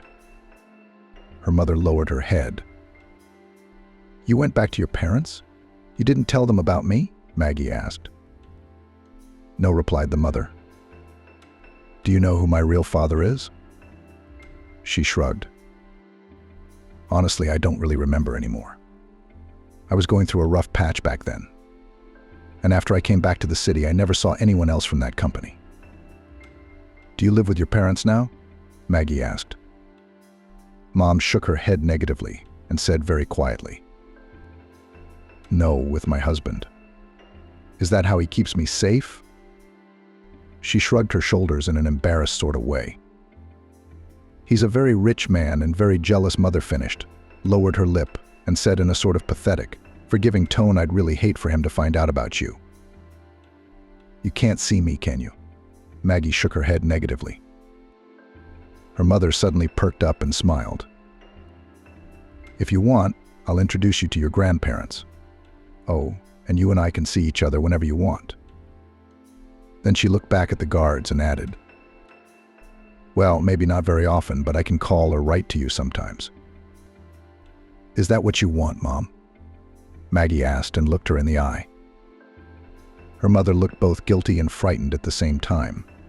Maggie suddenly realized that she was not at all happy to see her daughter. She might have been glad at first, because she thought that now she would be relieved of the guilt that had been weighing on her shoulders for so many years. But now she seemed more afraid of what her rich new husband would think of her. Maggie averted her eyes, and through the glass door of the balcony she suddenly saw her stepmother, who appeared to be looking for her. Anastasia looked very agitated. Suddenly she turned her head and saw Maggie, and relief appeared on her face. And Maggie suddenly remembered vividly how she had gotten the flu when she was 11. She had had a fever of about 40, and her stepmother had stayed with her for 3 days, wiping her with a wet towel, drinking raspberry broth and broth, putting her big, cool, broad palm on her forehead. She also remembered the prom. Maggie had wanted to make her own dress then. She and her stepmother had gone to neighboring Vancouver and spent half a day at the market in the rain looking for the right fabric. When they finally found it, her stepmother haggled for a long time, knocking down the price. Then Maggie felt ashamed and embarrassed for Anastasia. It was only when she was paying that she noticed that her stepmother had taken the last of the money out of her purse. If she hadn't knocked down the price, they wouldn't have had enough for the purchase. Where had her own mother been all these years? Playing cranky daughter to her parents, who she hadn't even told they'd become grandparents. Her mother never grew up. She played family when she was young. When she got bored, she left her husband and daughter, easily tearing them out of her life, like a negligent student tears the spoiled sheets out of a notebook. Then she returned to her parents, pretending to be an innocent girl who had a little pity. Then found herself a new husband who would now cherish and protect her like the same little girl. How could she, Maggie, have been so blind all her life? You'll find Maddie twice more, The first time hard, then for real. It was now quite clear what those words meant. Maggie opened the glass door and stepped out to meet her stepmother. "That's what you wanted to say, but you didn't have time," Maggie said as she hugged her tightly. "What are you doing?" Anastasia asked fearfully, gently stroking her stepdaughter's back. "We lost you here. You were with some girl. Who is it, by the way?" "No one," Maggie answered firmly. "Nobody." "You picked a good name," Bogdana, Anastasia said, pushing the stroller with her granddaughter along the park path. "God-given, just like her, all bright and smiling." Maggie smiled. Yes, her daughter was a delight to everyone around her. She had really been a quiet, sweet girl for 3 months. And Maggie had already started to go to work. Bogdana remained under the care of her grandmother and Aunt Trixie. A couple times she even took her daughter with her. Stephanie Swan suggested that Maggie take on the development of a children's clothing line after her vacation. So the boss said calmly, "We've pretty much captured the maternity market after the spring show. It's only logical that they'll want to dress their children with us now." Maggie promised to think about the offer. After all, she's studying, albeit by correspondence. A child, a job. There's plenty to do. Of course, she couldn't have done it without Anastasia's help. Otherwise, it's been a joy. She didn't even go to Arizona for long, just to make sure her husband and the house were okay. And after a week there, she was asking to go back. "Doesn't Eden miss you?" Trixie asked her once. Anastasia shrugged her shoulders. "Yeah, he's never been emotional with me. Even when we were married, he said, 'I'll help you raise your son, and you help me raise my daughter, and we'll keep the household in half.' That's all love is. So I don't think she misses him." In the city, stepmother felt better and enjoyed walking with Maggie and her little granddaughter in the park. Maggie couldn't even call her stepmother. "Oh, what a beautiful car." Suddenly, the woman said admiringly, pointing to a black Mercedes on the opposite side of the street. Maggie looked at it and shuddered. The car seemed very familiar to her. A second later, a tall and very handsome young man with piercing dark eyes stepped out of the Mercedes, accompanied by a long-legged brunette in a short dress. She recognized him immediately. For the first second, she couldn't even believe her sensations. To make sure, she pressed her hand to her heart. It was beating evenly. Her breathing didn't quicken. Her legs didn't shake. I didn't want to faint or run into his arms. Yeah, Maggie didn't feel anything for Taylor anymore. The past. "Don't go back to the past. Look to the future," she said thoughtfully, caught Anastasia's puzzled look, smiled, turned away from the car, and rolled the stroller into the back of the park.